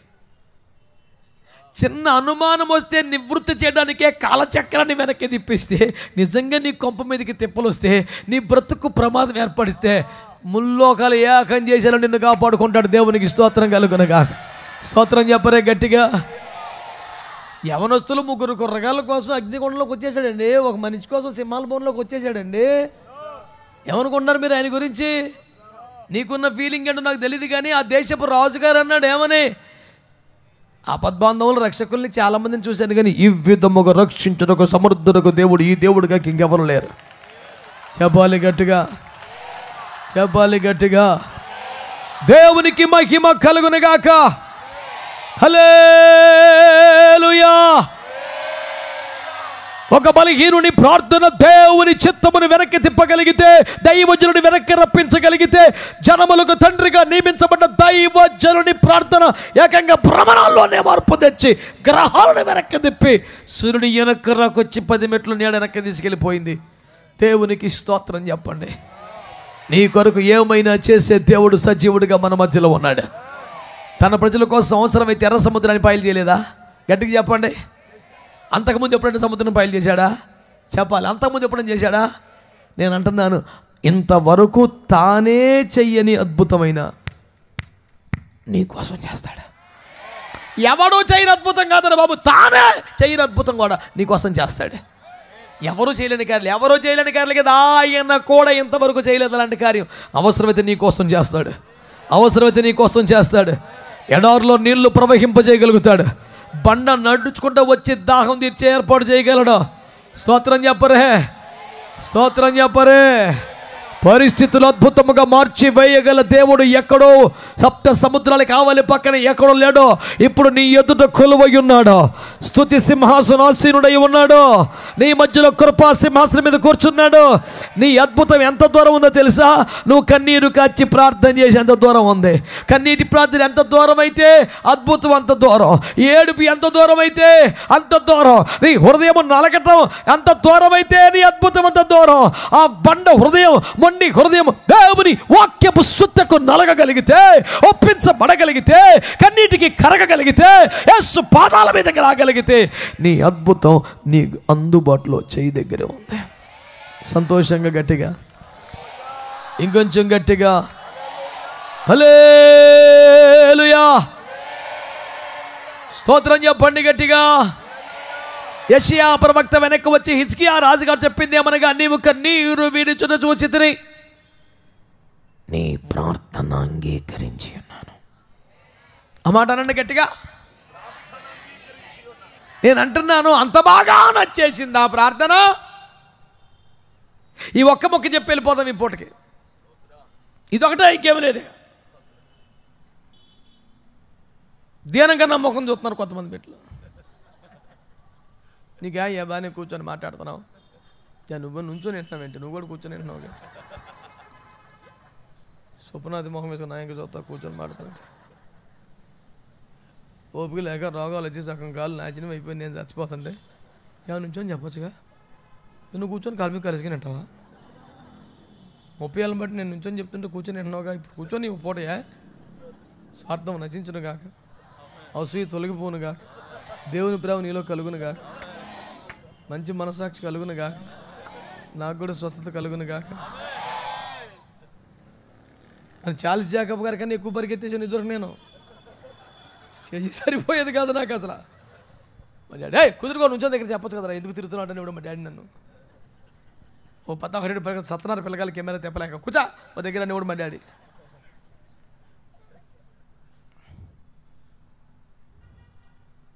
నేను అడిగాను, భాషగా నిన్న ఎందుకని 4 కెమెరాలు కొన్నామంటే అన్నాడు తిరగలేకపోతున్నాడు నాయకలబడి 4 మూలలు 4 పెట్టికి నీ ఇష్టం తిరిగి అన్నాడంట.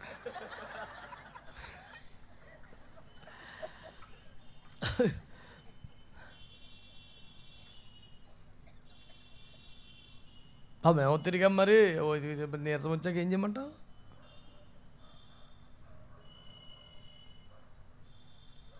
పర్లేదులయ్యా కూర్చొని దేవుడి మాటలు చెప్పు చాలని వాళ్ళు స్తోత్రం చెప్పండి. స్వప్నవతలకు వినబడిందో లేదో స్తోత్రం. దేవునికి మహిమ కలుగునుగా. హల్లెలూయా. ప్రభునందు నాకు అత్యంత ప్రియమైన దేవుని ప్రజలారా, ఒక్క మాట విందాం. దేవునికి హిజ్కియా ప్రార్థన అంత బాగా నచ్చిందా? అది నా point. Actually this is the cream of the message. ఇది పాల మేఘం లాంటిది. This is the cream. ఎందుకు ఆ పాయింట్ చెప్పాల్సి వస్తుందంటే, తూరు సీదోనుల ప్రాంతానికి చెందిన సురేఫెనిక వంశస్థులని కనాను స్త్రీ తన కుమార్తెను బాగు చేయమని యేసు వెంట పరిగెడుతూ ఏడుస్తున్న సందర్భంలో తన ప్రార్థనకు జవాబుగా యేసు పలికిన ఒక మాట గుర్తుందా? అమ్మా, ఈ మాట చెప్పినందున వెళ్ళము, నీవు కోరినట్లే నీకు అగునగాక. ఆమె కోరిందంత జరగడానికి కారణం ఏంటంటే ఆమెకు యోగ్యమైన మాట మాట్లాడిందంట. సొలొమోనుకి దేవుడు అంటాడు, నువ్వు ఈలాగు మనవి చేసినందున అడగంది కూడా నీకు ఇస్తున్నాను అన్నాడు. అంటే ప్రార్థన నచ్చాలి ప్రభువుకి. పిచ్చి పిచ్చిగా చేస్తే కుదరదంట. మరి హిజ్కియా ప్రార్థన ఏమి నచ్చిందో, అంత బాగా ఏమి నచ్చిందో ఆ ఒక్క ముక్క చెప్పేసి వెళ్ళిపోయే ప్రయత్నంలో ఉన్నాను. పర్వాలేదంటారా?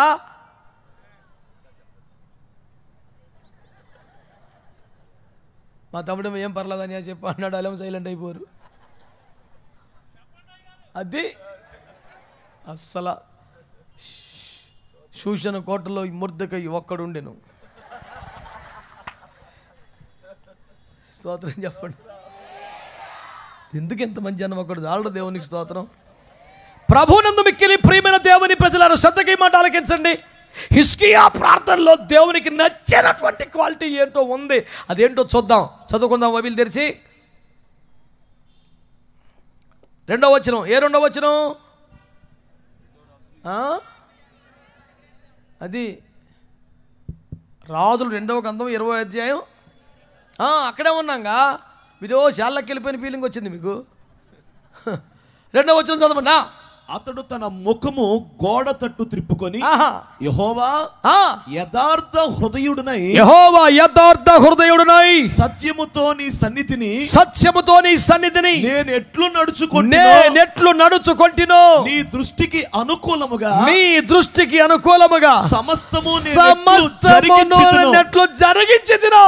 కృపతో జ్ఞాపకము చేసుకొనమని హిజ్కియా కన్నీళ్లు విడుచుచు. అయిపోయింది మొత్తం. ఇదే సార్ ఆయన చేసిన ప్రార్థన. 119వ కీర్తన అంత లేదు, 117వ కీర్తన కన్నా సెంటీమీటర్ తక్కువ ఉంది సార్. 117 కన్నా 117 కీర్తన చిన్నదేనా కదా? అయ్యో చిన్నదేనా? చెప్పండి, ఇది చెప్పండి. 11 కీర్తన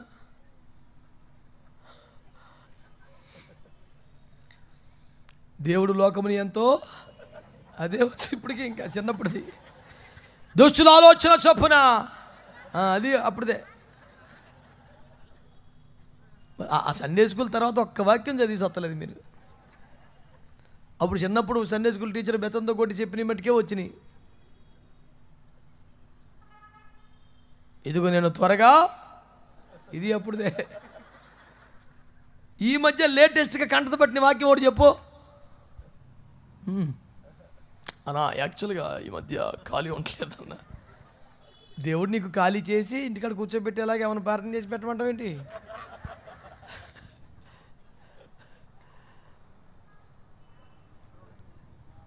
ద్వితీయోపదేశకాండంలో 23-21 ఏమంటే తెలుసంట, నువ్వు మొక్కుబడి చేస్తే చెల్లించు, ఒకవేళ ఊరకా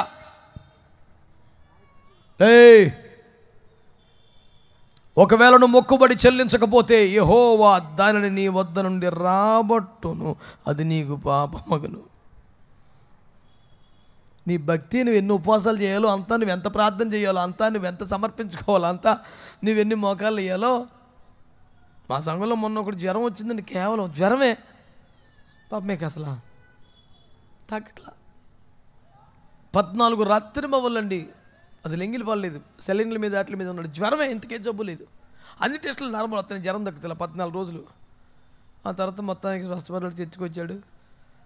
చాలా నీరసంగా వెనకాల కూర్చున్నాడు. ఏనా అంటే, అన్న 14 రాత్రి మొగలన్న ఒక ముద్దన్నం తినలేదన్న, జ్వరమేనన్న, ఎందుకు ఎంతగా అయిపోయింది నాకు అర్థం కావట్లేదు. అంటే నేను కొంచెం ఏదో గంభీరమైన సమస్యాత్మక వాతావరణం తేలికపరిచే ప్రయత్నం చేస్తానుగా. పోలేనా ఇప్పుడైతే స్వస్థపడ్డావు కదా, బాధపడక, ఎన్ని తలుచుకొని ఎందుకు, అన్నం తినలేదని అడుగుతావు ఎందుకు, జబ్బు తగ్గిపోయింది సంతోషపడు అని చెప్పి అలా ఓదార్చి, లాస్ట్ ఇయర్ నువ్వు ఉపవాస ప్రార్థనకు వచ్చావరా అన్నాను. అంటే రాలేదయ్యా అన్నాడు. యాక్చువల్గా 12 నెలల్లో 12 నాళ్ళు 48 శనివారాలు శుక్రవారాలు పోయింది, 14కి తీరింది, ఇంకా కొన్ని ఉన్నాయి అన్నాడు. నీ దండం పెడతానయ్యా, ఇంకా అవి తీర్చుకోవద్దని చెప్పు నాయన అన్నాడు. నాకు దండం పెడతావు ఎందుకు, ఆయనకే పెట్టు, నువ్వు ఉపవాసాలు ఉండాలి, నువ్వు ఉండలేదు, ఉంచాడుగా జాగ్రత్తగా. ముసలి ఏమంటావా, ఈ ఫెసిలిటీ ఉందనా, ఏ బ్యాంక్ అయినా రికవరీ ఉంటుందిగా, దేవుని స్తోత్రం. ఈఎంఐ ఎక్కడ తట్టు కుదురుద్ది, జీపీ వేసుకుని వస్తారుగా కార్పొరేషన్ వాళ్ళు. మాట్లాడతలేదే మీరు, నీ సొమ్ము అడిగాడా, నీ ఆస్తి అడిగాడా, కూతురుగా అర్థం చేసుకోరంటే రోడ్ల మీద పడి తిరుగుతున్నావు. అదేంటన్నా అసలు నేను ఉత్తూరునే పడిపోయినానా, అసలు బండి కూడా పెద్ద స్పీడ్ వెళ్తలేదన్నా, అది అక్కడ ఇసుక కూడా ఎక్కువ లేదు, ఎందుకు పడిపోయా, బాగా బిజీ అయిపోయాను, కొంచెం రెస్ట్.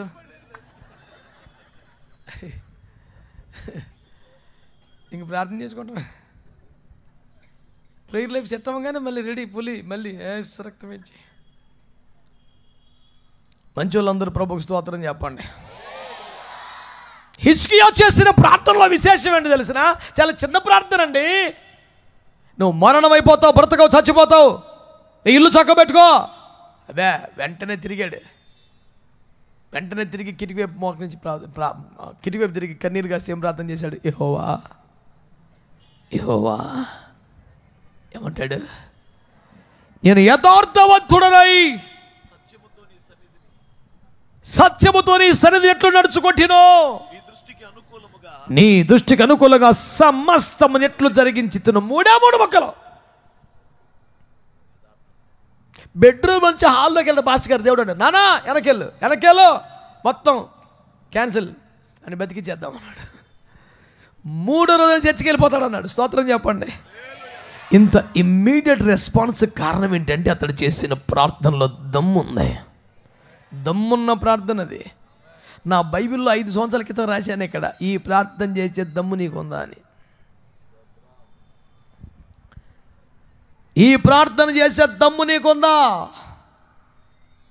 అయ్యా కృప చూపు, అయ్యా జాలిపడయ్యా, నువ్వు నిదానం చూస్తే ఎవరు నిలబగలరు ప్రభా, చూసి చూడటానికి వదిలే బాబు, నువ్వు అటు చూస్తే నేను పోతాను మావయ్యా, కనికరించయ్యా, కృపగల వాడా, కనికరం గల వాడా, ప్రేమ గల వాడా, రోడ్డు పక్కన గుడ్డోని చూసావుగా, ఆ యొక్క వేసి ప్రార్థన చేస్తే ఒప్పుకున్నావుగా, ఇక నా ఇంకే కోపంగా చూస్తావేంటి నాయన, ఈ పనికి మాలిన కవరింగులతో కొట్టుకొత్తవేగా, ఎంతసేపు కృపలో పడి.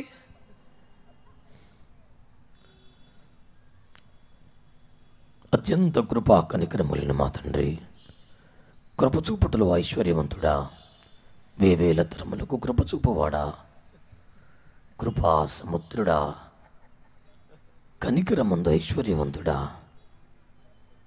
జాలి కలిగిన దైవమా, నువ్వు నిదానించి చూస్తే ఎవరు నిలవగలరా?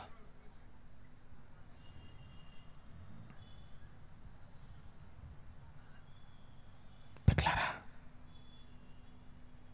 ఇలాంటి నసుగుడు సెక్షన్ ఏమి లేదు. యథార్థవంతున్నై సత్యమును అనుసరిస్తూ నీ సన్నిధిలో ఎట్లా బ్రతికారో ఒకసారి జ్ఞాపకం చేసుకున్నాడు. దెబ్బకి రై అని బతికించాను అన్నాడు. ఏం దమ్మున్న ప్రార్థన సార్ అది. చేతులు ఎత్తి స్తోత్రం చెప్పండి. యెషయా వెనక్కి రాముందో అని చెప్పు, నీ బతికెత్తనని చెప్పు, చర్చికి వెళ్ళిపోతాడని చెప్పు, 15 సంవత్సరాలు ఆయుష్కాలం చెప్పు. ఈ 3 మాటలే ఈ రాత్రి మనం అనుకొని వెళ్ళిపోదాం. యథార్థవంతులైన జీవితం. ఆమేన్. చెప్పండి గట్టిగా. ఎవడికి ప్రార్థన చేసే దమ్ము ఉంటుంది? ఎవడికి ఇంత అర్జెంటుగా రిప్లై వస్తుంది? ఓ పొలోమని ఏడు చేస్తే మాత్రం కాదండి దేవుని బిడ్డలారు. పాపం వదిలిపెట్టకుండా, బుద్ధి మార్చుకోకుండా, బతుకు మార్చుకోకుండా, అలవాట్లు మార్చుకోకుండా, ఏసే ఏసాలు మానకుండా, తిరుగులు మానకుండా, పేకల మీదకి వచ్చిన తర్వాత పొలోమని మోకాలు పడిపోయి కాపాడు వాడా, కరికరించి వాడా, ఆపద్బాంధవ హల్లెలూయా అంటే అవ్వదు. ముందు బుద్ధి మార్చుకో, బతుకు మార్చుకో. స్తోత్రం చెప్పడు. యథార్థవంతుడునై నేను ఎట్లు బ్రతికితున్నా. నీ భక్తిలో యథార్థత లేకపోతే, మాటలో యథార్థత లేకపోతే, క్రియల్లో యథార్థత లేకపోతే, నీ నిర్ణయాల్లో, నీ తీర్పులలో యథార్థత లేకపోతే, పక్షపాతం ఉంటే, మోసం ఉంటే, వేషధారణ జీవితం దగ్గర ఉంటే, యథార్థం వేషధారణ అనండి. వేషధారణ లిస్ట్ ఒకటి ఉంది బైబిల్లో, చెప్పమంటారా? మీరు ఎందుకు సైలెంట్ కూడా తెలుసా? ఒక్క మాట చెప్పి పంపించేస్తాను, మళ్ళీ ఇంకోటి అన్నావు. ఇదంతా కలిస్తే ఒక కమలా పండు అండి, అందులో తొనలు ఎత్తున్నాను. ఒక పండే అందులో తొనలు, ఒక్కొక్క తొన తీస్తుంటే మా అబ్బాయి ఇన్ని పండ్లు కాదా, ఎన్ని కలితే ఒక పండు.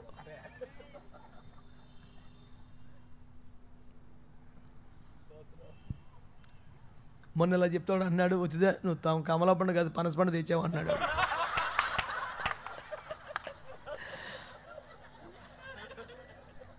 మరి పనస పండు తెస్తే జిగురు నాకు, తొనలు నీకు, నువ్వు థ్యాంక్స్ చెప్పాలి కదరా. మంచి వాళ్ళందరూ స్తోత్రం చెప్పండి. యోబు కింద చదువున్నాను సరే, స్పీడ్గా చదువు, నువ్వు స్లోగా చదివితే నన్ను అన్నారు వీళ్ళు. యోబు కింద 31వ అధ్యాయం 24 నుండి 28 దాకా ఫటాఫట్ చదువుతున్నాను. ఎక్స్ప్రెస్.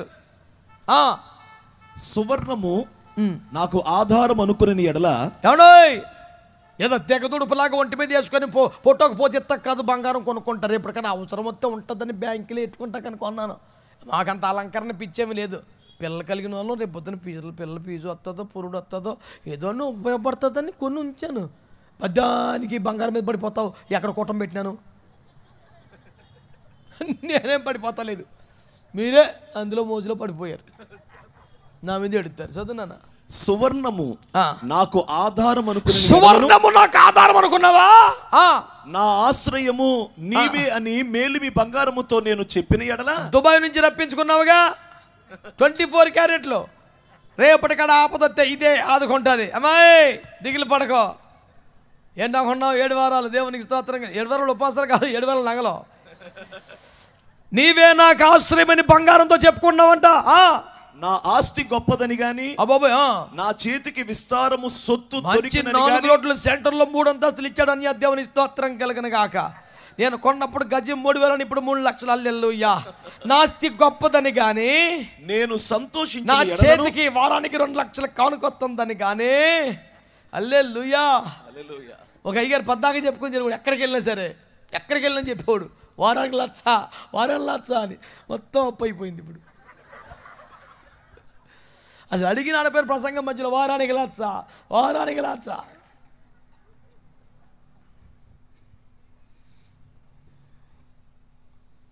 వానొత్తలేదు వచ్చింది, గేట్లు కొట్టుకుపోయింది,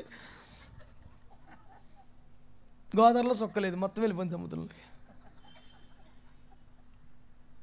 కొంచెం సైలెంట్గా ఉంటే మంచిదని చెప్తున్నాను అయ్యగారులకి. కోపం వచ్చిందా నా మీద? మీ మేలు కోసమే చెప్పేది. నాస్తి గొప్పదని కానీ, విస్తారమైన ఆదాయం నా చేతికి వచ్చిందని కానీ. నేను సంతోషించిన ఎడల సూర్యుడు ప్రకాశించినప్పుడు ఎతను చూసి, చంద్రుడు అతన్నే గాని చూచి, నా హృదయం రహస్యముగా ప్రేరేపింపబడి ఒకలాంటి ఆనందములో లోపల కలిగి, వారి తట్టు చూచి అంటే పరమునున్న దేవుని దృష్టికి నేను వేషధారినవుతును.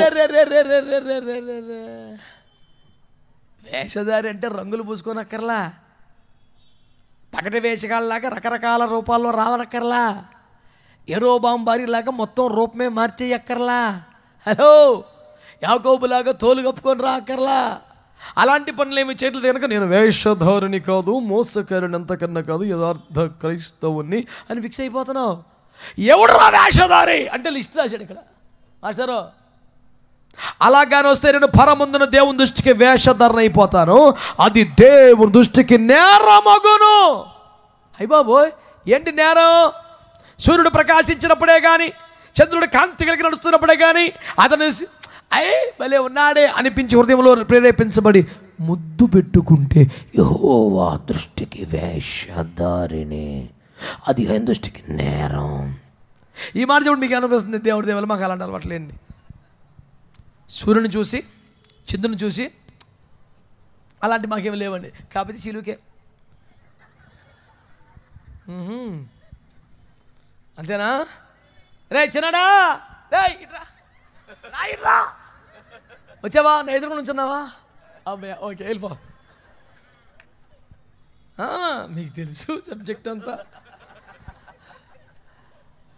వీళ్ళందరూ దేవుని దృష్టికి అవ్వాలంట. ఎవడాడు సూర్యుని చూసి చంద్రుని చూసి లైట్ వేసినప్పుడు వీళ్ళంతా పరలోకమందున దేవుని దృష్టికి. ఇప్పుడు మీకేమనిపిస్తుంది దేవుని కృపలో? నాకు నేను అలాంటి చిచ్చియే కానీ పైన ఉన్నాయి. మరి నేను సువర్ణమును ఆధారం చేసుకుంటే రేపొద్దున కష్టం వస్తే ఉపయోగపడుద్ది, ఆపద వస్తే ఆదుకుంటుందని కొన్ని బ్యాంకీలు పెట్టుక, లాకర్లు పెట్టుక, తాళం తెచ్చి ఇంట్లో పెట్టుకొని పద్దాక దానికో తాళం వేసి లాకర్ తీసి అప్పుడు తాళం చేయి ఉందా లేదా. చిన్నప్పుడు మా ఏలూరులో ఒక ఆయన డబ్బు బాగా సంపాదించి దొంగలు వచ్చి ప్రాణం తెస్తారని గోర్ఖావుని పెట్టుకొని, అమ్మయ్య ఇప్పుడు గోర్ఖావుడు మంచి పడుకుంటే నిద్ర వస్తలేదంట. యారా అంటే ఈ గోర్ఖావుడే నెత్తి మీద కొట్టు పట్టుకుపోతాడు ఏమంటే ఒకటి వచ్చిందంట, ఇంకా నిద్ర రాదు. డబ్బుకు గోర్ఖావుడు కాపలా, గోర్ఖావుడు కథలకి ఈడు కాపలా, ఈడు పడుకుంటలా. దొంగోడు వస్తే చూస్తుంది నేను ప్రశాంతంగా పడుకోవచ్చు కుక్కను కొనుక్కున్నాడు, ఆకు బెదిలి ఇది బొమ్మంటుంది, తెల్లవారు నిద్రలేదు. తీసుకెళ్ళి అడవిలో వదిలేసి వస్తే అది కుక్కకు విశ్వాసం ఎక్కువంటగా తెల్లారి పడికి వచ్చేసింది. సావు చెత్త కొట్టిన కుయ్యో ముర్రో ఉంటుందని నెలసలా. కుక్కుంటే ప్రశాంతంగా పడుకోవచ్చు అనుకున్నాడు, అది వచ్చిన కంచి నిద్ర ఉంటలా. ఎక్కడ గాలి వచ్చిన నాకు మెదిలితే కయ్యమంటుంది. ఇది ఇడు తుల్లి పడిపోయి లేచి కొట్టుకొని వేసి రక్తం అనుకొని ఇది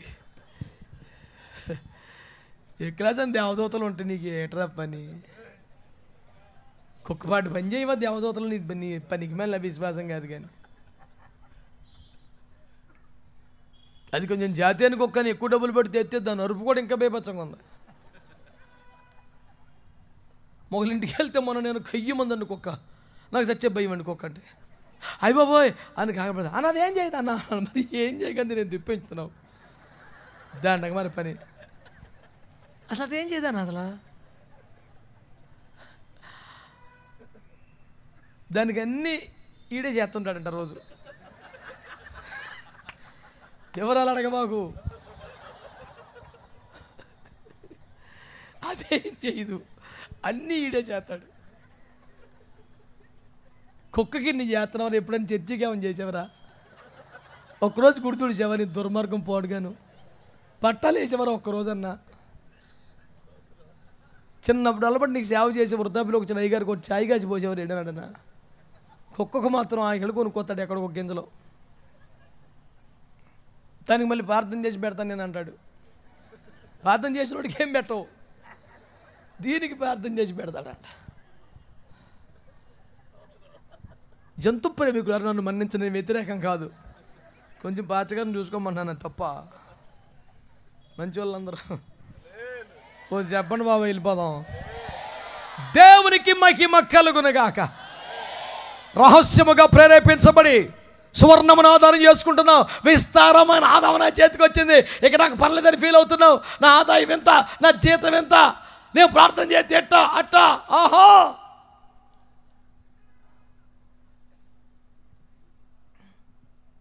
నేను మా పాస్టమ్మ కూటానికి వెళ్తున్న ఒక భక్తురాలు నేను వస్తానని అంది.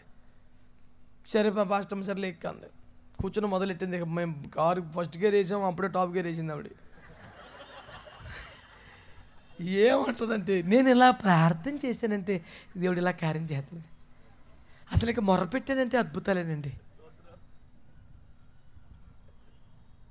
ఇక నేను తట్టుకోలేక బండి పక్కన ఆపేసి, అమ్మా నువ్వు ఏం ప్రార్థన చేసినా దేవుడు ఇస్తున్నాడా అంటే ఇస్తున్నాడా అన్న.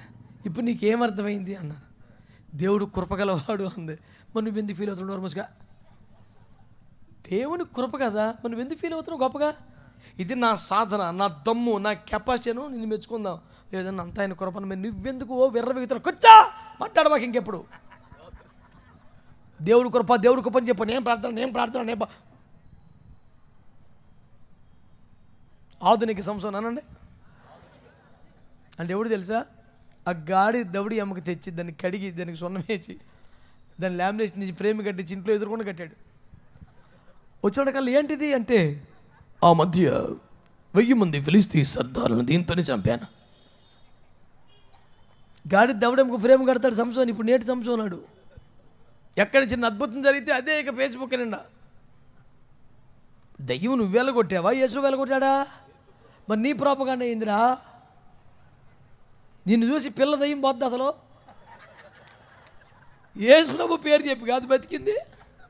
మాట్లాడవే బాధ కలిగిందా? వేషధారి అవుతావు దేవుని దృష్టికి. అది దేవుని కృప అయితే, దేవుని నామం అయితే, దేవుని మహిమ అయితే నీ ప్రాపగండ ఏంటి మధ్యలో? వెలుగు దేవుంది అయితే దాన్ని చూసి ముద్దు పెడతామేంటి? సూర్యుని చూసి. ఆధారము దేవుడైతే బంగారం ఆధారం చేసుకోవడం ఏంటి?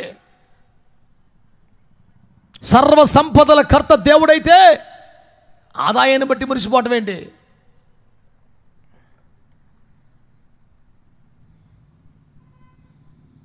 ఓ 10 ఏళ్ల క్రితం యథార్థం ఒప్పుకుంటున్నాను మీ దగ్గర. ఓ సభకు బయలుదేరుతుంటే ఆర్టీసీ బస్సులో వస్తుంటే నేను ప్రయాణం చేస్తున్న బస్సు ఆగిన లారీని కొట్టి భయంకరమైన యాక్సిడెంట్ అయ్యి డ్రైవర్ చచ్చిపోయాడు, కండక్టర్ చచ్చిపోయాడు, నాకు బాగా దెబ్బలు తగిలి బస్సులో 5-6 చచ్చిపోయారు. దేవుడి కృప మీద బయటపడ్డాం. దేవుడు కనికరించాడు, బతికించాడు. వైద్యం చేయించుకున్నాం. నానా సావులు తెచ్చి ఇంటికి వచ్చాం. ఒక 15 రోజులు సభలన్నీ రద్దయిపోయినాయి. మంచానికి పరిమితం అయిపోయాం. చాలా భయంకరమైన అవసరతలో ఉన్నాం. పలానా సభకి వెళ్తున్నాను.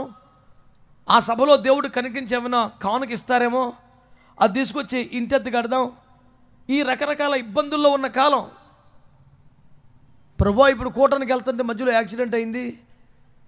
మొత్తానికి వేరొక దైవజనుని బతివలతో వాళ్ళు వెళ్ళారు, వాక్యపరిచయం చేశారు, సభ పాడవకుండా కాపాడాం, సంతోషం. ఇంటికి వచ్చాం. ఇప్పుడు అద్దెట్టు కట్టాలి నాయన, ఇప్పుడు పరిస్థితి ఏంటి? వాళ్ళు ఇంటికి వస్తే నా పరిస్థితి ఏంటి అయ్యా? నన్ను గాయపరిచి మంచం మీద పడేశావు అని ఏడుతున్నా. యథార్థం ఒప్పుకున్నానుగా.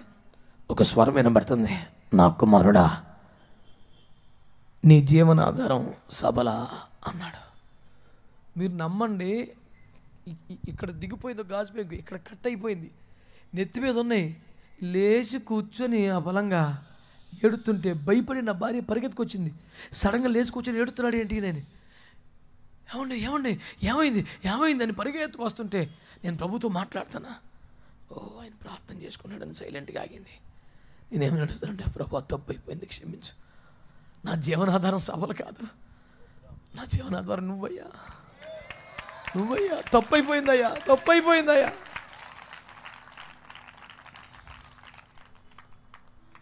ఎట్లా అప్పులు తీర్చానో, ఎట్లా కట్టానో నాకు తెలీదు. దేవుడు ఆశ్చర్యకరంగా కార్యాలను చేసి నేను మర్చిపోయి నీ గొడవ, నేను మళ్ళీ రోడ్డెక్కిన రోజున ప్రభు నాతో మాట్లాడుతున్నాడు. నీ జీవనాధారం ఏంట్రా? అయ్యా నువ్వేనయ్యా, ఇవన్నీ కాదు నాయన.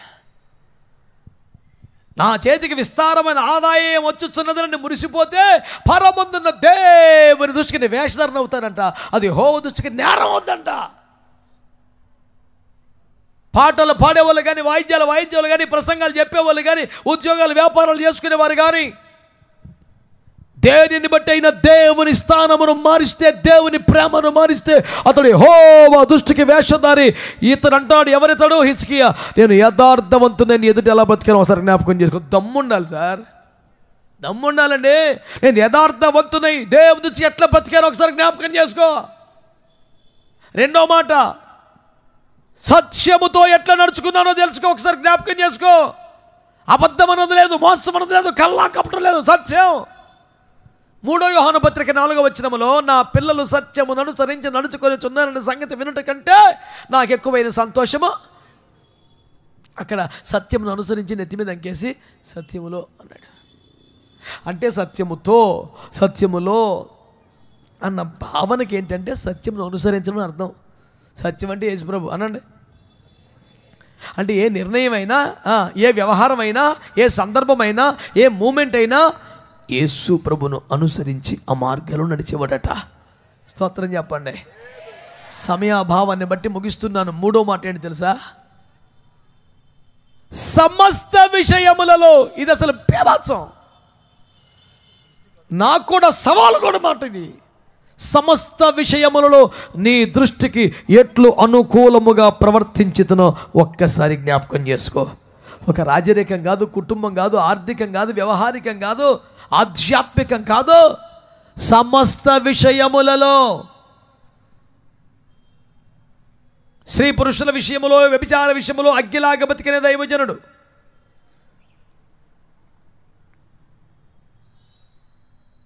తిండిపోతవ్వకుండా నోరు కట్టుకునే దైవజనుడు.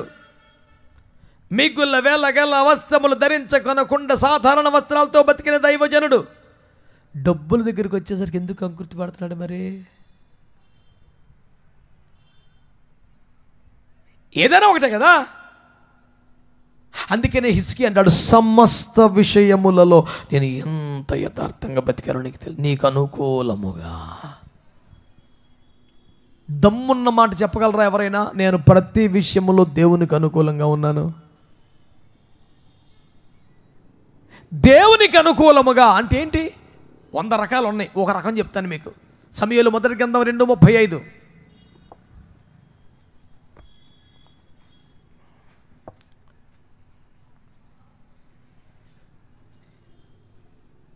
తరువాత నమ్మకమైన ఒక యాజకుని నేను నియమింతును, అతడు నా యోచనను బట్టి నాకు అనుకూలముగా యాజకత్వము జరిగించును. స్తోత్రం చెప్పండి. స్తోత్రం. నాకు అనుకూలముగానండి. నాకు అనుకూలముగానండి. దేవునికి అనుకూలంగా చెయ్యాలంటే ఎలా చేయొచ్చట? ఆయన యోచన ప్రకారం చేస్తేనే. అనండి గట్టిగా. అనగా ఆర్థిక నిర్ణయమైనా, కుటుంబ సంబంధాలైనా, వివాహ బంధాలైనా, వ్యాపారమైనా, ఉద్యోగమైనా, వ్యక్తిగత జీవితమైనా, అదేదైనా సరే దేవుని ఆలోచన ప్రకారము చేస్తేనే దేవునికి అనుకూలం. ఈ సంఘములో ప్రవేశపెట్టే పద్ధతులు కానీ, పిల్లల పెళ్లికి చేసే వ్యవహారాలు కానీ, లాభం కోసం, వ్యాపారం కోసం చేసే పద్ధతులు కానీ ఒకవేళ దేవుని యోచన ప్రకారము కాకపోతే అది దేవునికి అనుకూలము కాదు. 3 ముక్కలు. దేవునిపై ఆధారపడి, డబ్బుపై ఆధారపడితే, దేవుని బట్టి కాక లాభంలో సంతోషపడితే, దేవుని పాదాల ముద్దాడకుండా సూర్యుని చూసి, వెలుగును చూసి, లాభం చూసి ముద్దాడితే అది వేషధారణే. 2, ప్రతి విషయంలో సినిమా యాక్టర్నో, ఆటగాడినో, పోటుగాడినో, మరొకరిని కాకుండా సత్యమును అనుసరించి నడుచుకుంటే. 3, ఆయనకు అనుకూలముగా అనగా ఆయన యోచనను బట్టి, దేవుని ఆలోచన బట్టి నడుచుకుంటే నువ్వు దేవునికి అనుకూలంగా ఉన్నట్టు.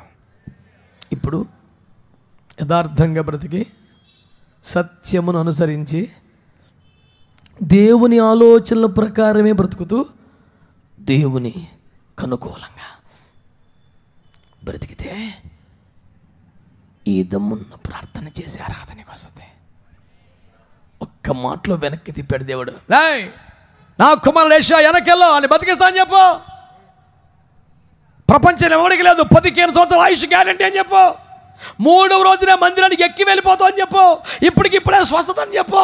నూతన బలం అని చెప్పు. కాల చక్రాన్ని కూడా వెనక్కి తిక్కుతానని చెప్పు. ఎందుకు ప్రభు అయిన అద్భుతాలంటే అతని ప్రార్థన. ఇప్పుడు చెప్పండి, హిజ్కియా కన్నీటి ప్రార్థన అని మొదటి అర్ధభాగంలో చెప్పుకున్నాం కదా. ప్రతి కన్నీటి ప్రార్థనకి అంత జవాబు ఎందుకు రావట్లేదో నీకు అర్థమైందా? నేను కూడా కన్నీరు కారుస్తున్నాను అయ్యా, నేను కూడా ఏడుతున్నాను అయ్యా, మరి నాకు ఇంకా జవాబు ఎందుకు రాలేదంటే నువ్వు కూడా కన్నీరు కారుస్తున్నావు, కానీ ఆ అర్హతలతో కాల్చాలి కన్నీరు. ఏంటి అర్హతలు? యథార్థ ప్రవర్తన, సత్యమును అనుసరించాలి, దేవుని ఆలోచన ప్రకారమైన అనుకూలంగా చేయాలి. అప్పుడు నువ్వు ఒక్క చుక్క కన్నీరు గారిస్తే, ఒక్క నిమిషం ప్రార్థన చేస్తే నీ కొరకు దేవుని నిర్ణయాలే మార్చేస్తాడు. మరణాన్ని ఆపేస్తాడు. కాల చక్రాన్ని వెనక్కి తిప్పుతాడు. నీ జీవితాన్ని ఒక ఉత్సవంగా మార్చేస్తాడు. ఇలాంటి కార్యాలు నిశ్చయముగా నా జీవితములో, నీ జీవితములో దేవుడు చెయ్యగలడు అని నమ్ముతున్నారా? చెప్పాలి గట్టిగా. మరి కన్నీటి ప్రార్థనకి అంత శక్తి ఉందని నమ్ముతున్నారా? దైవ జనుల ప్రార్థనకు ఆశీర్వాద బలం ఉందని నమ్ముతున్నారా? మరి ప్రార్థించే నేను ఈ 3 పద్ధతులు అర్హతలతో ప్రార్థించాలని అర్థమైందా? ప్రతి కన్నీటి ప్రార్థనకి అంత వేగంగా జవాబు ఎందుకు రావట్లేదంటే ఈ 3 అర్హతలు లేక. ఈ ప్రార్థన మహోత్సవాలలో ప్రార్థించు వారందరూ నేను కూడా మనమందరము కూడా ఈ 3 అర్హతలు కలిగి ప్రార్థించాలి. 1, యథార్థంగా బ్రతకాలి. 2, మనుషులను, పద్ధతులను, ఆచరణలు సత్యమును అనుసరించి బ్రతకాలి. 3, దేవుని ఆలోచన ప్రకారం ఆయనకు అనుకూలంగా నడుచుకోవాలి. ఈ రాత్రి ఈ సభకు వచ్చినందుకు ఈ 3 తీర్మానాలు చేసుకుందామా? హలో, ఈ 3 నిర్ణయాలు చేద్దామా? ఇది మొదలుకొని ఈ 3 నిలబడటానికి ప్రయాసపడదామా? నిశ్చయంగా పరిశుద్ధాత్మ దేవుడు మనకు శక్తినిస్తాడే. ఈ 3 రండి. నీ ప్రతి కన్నీటి బొట్టు అమూల్యమే. నీ ప్రతి చిన్న ప్రార్థన అద్భుతాలు చేసేస్తుంది. నువ్వు మొర్ర పెడితే సెకండ్స్లో పరిస్థితులు మార్చేలా దేవుడు చేస్తాడు. ఈ 3 అనుభవాల్లోకి వద్దాం. మనకే కాదు, ఇతరులకు జీవితం ఉత్సవంగా మార్చేలా బ్రతుకుదాం. దేవుడు మనల్ని, మన కుటుంబాన్ని, సంఘాలని, మన ప్రాంతాలని ఇలాంటి ప్రార్థన ద్వారా ఉత్సవముగా మార్చివేయునుగాక. తలలో ఉంచి కళ్ళు మూసుకోండి, ప్రార్థన చేద్దాం.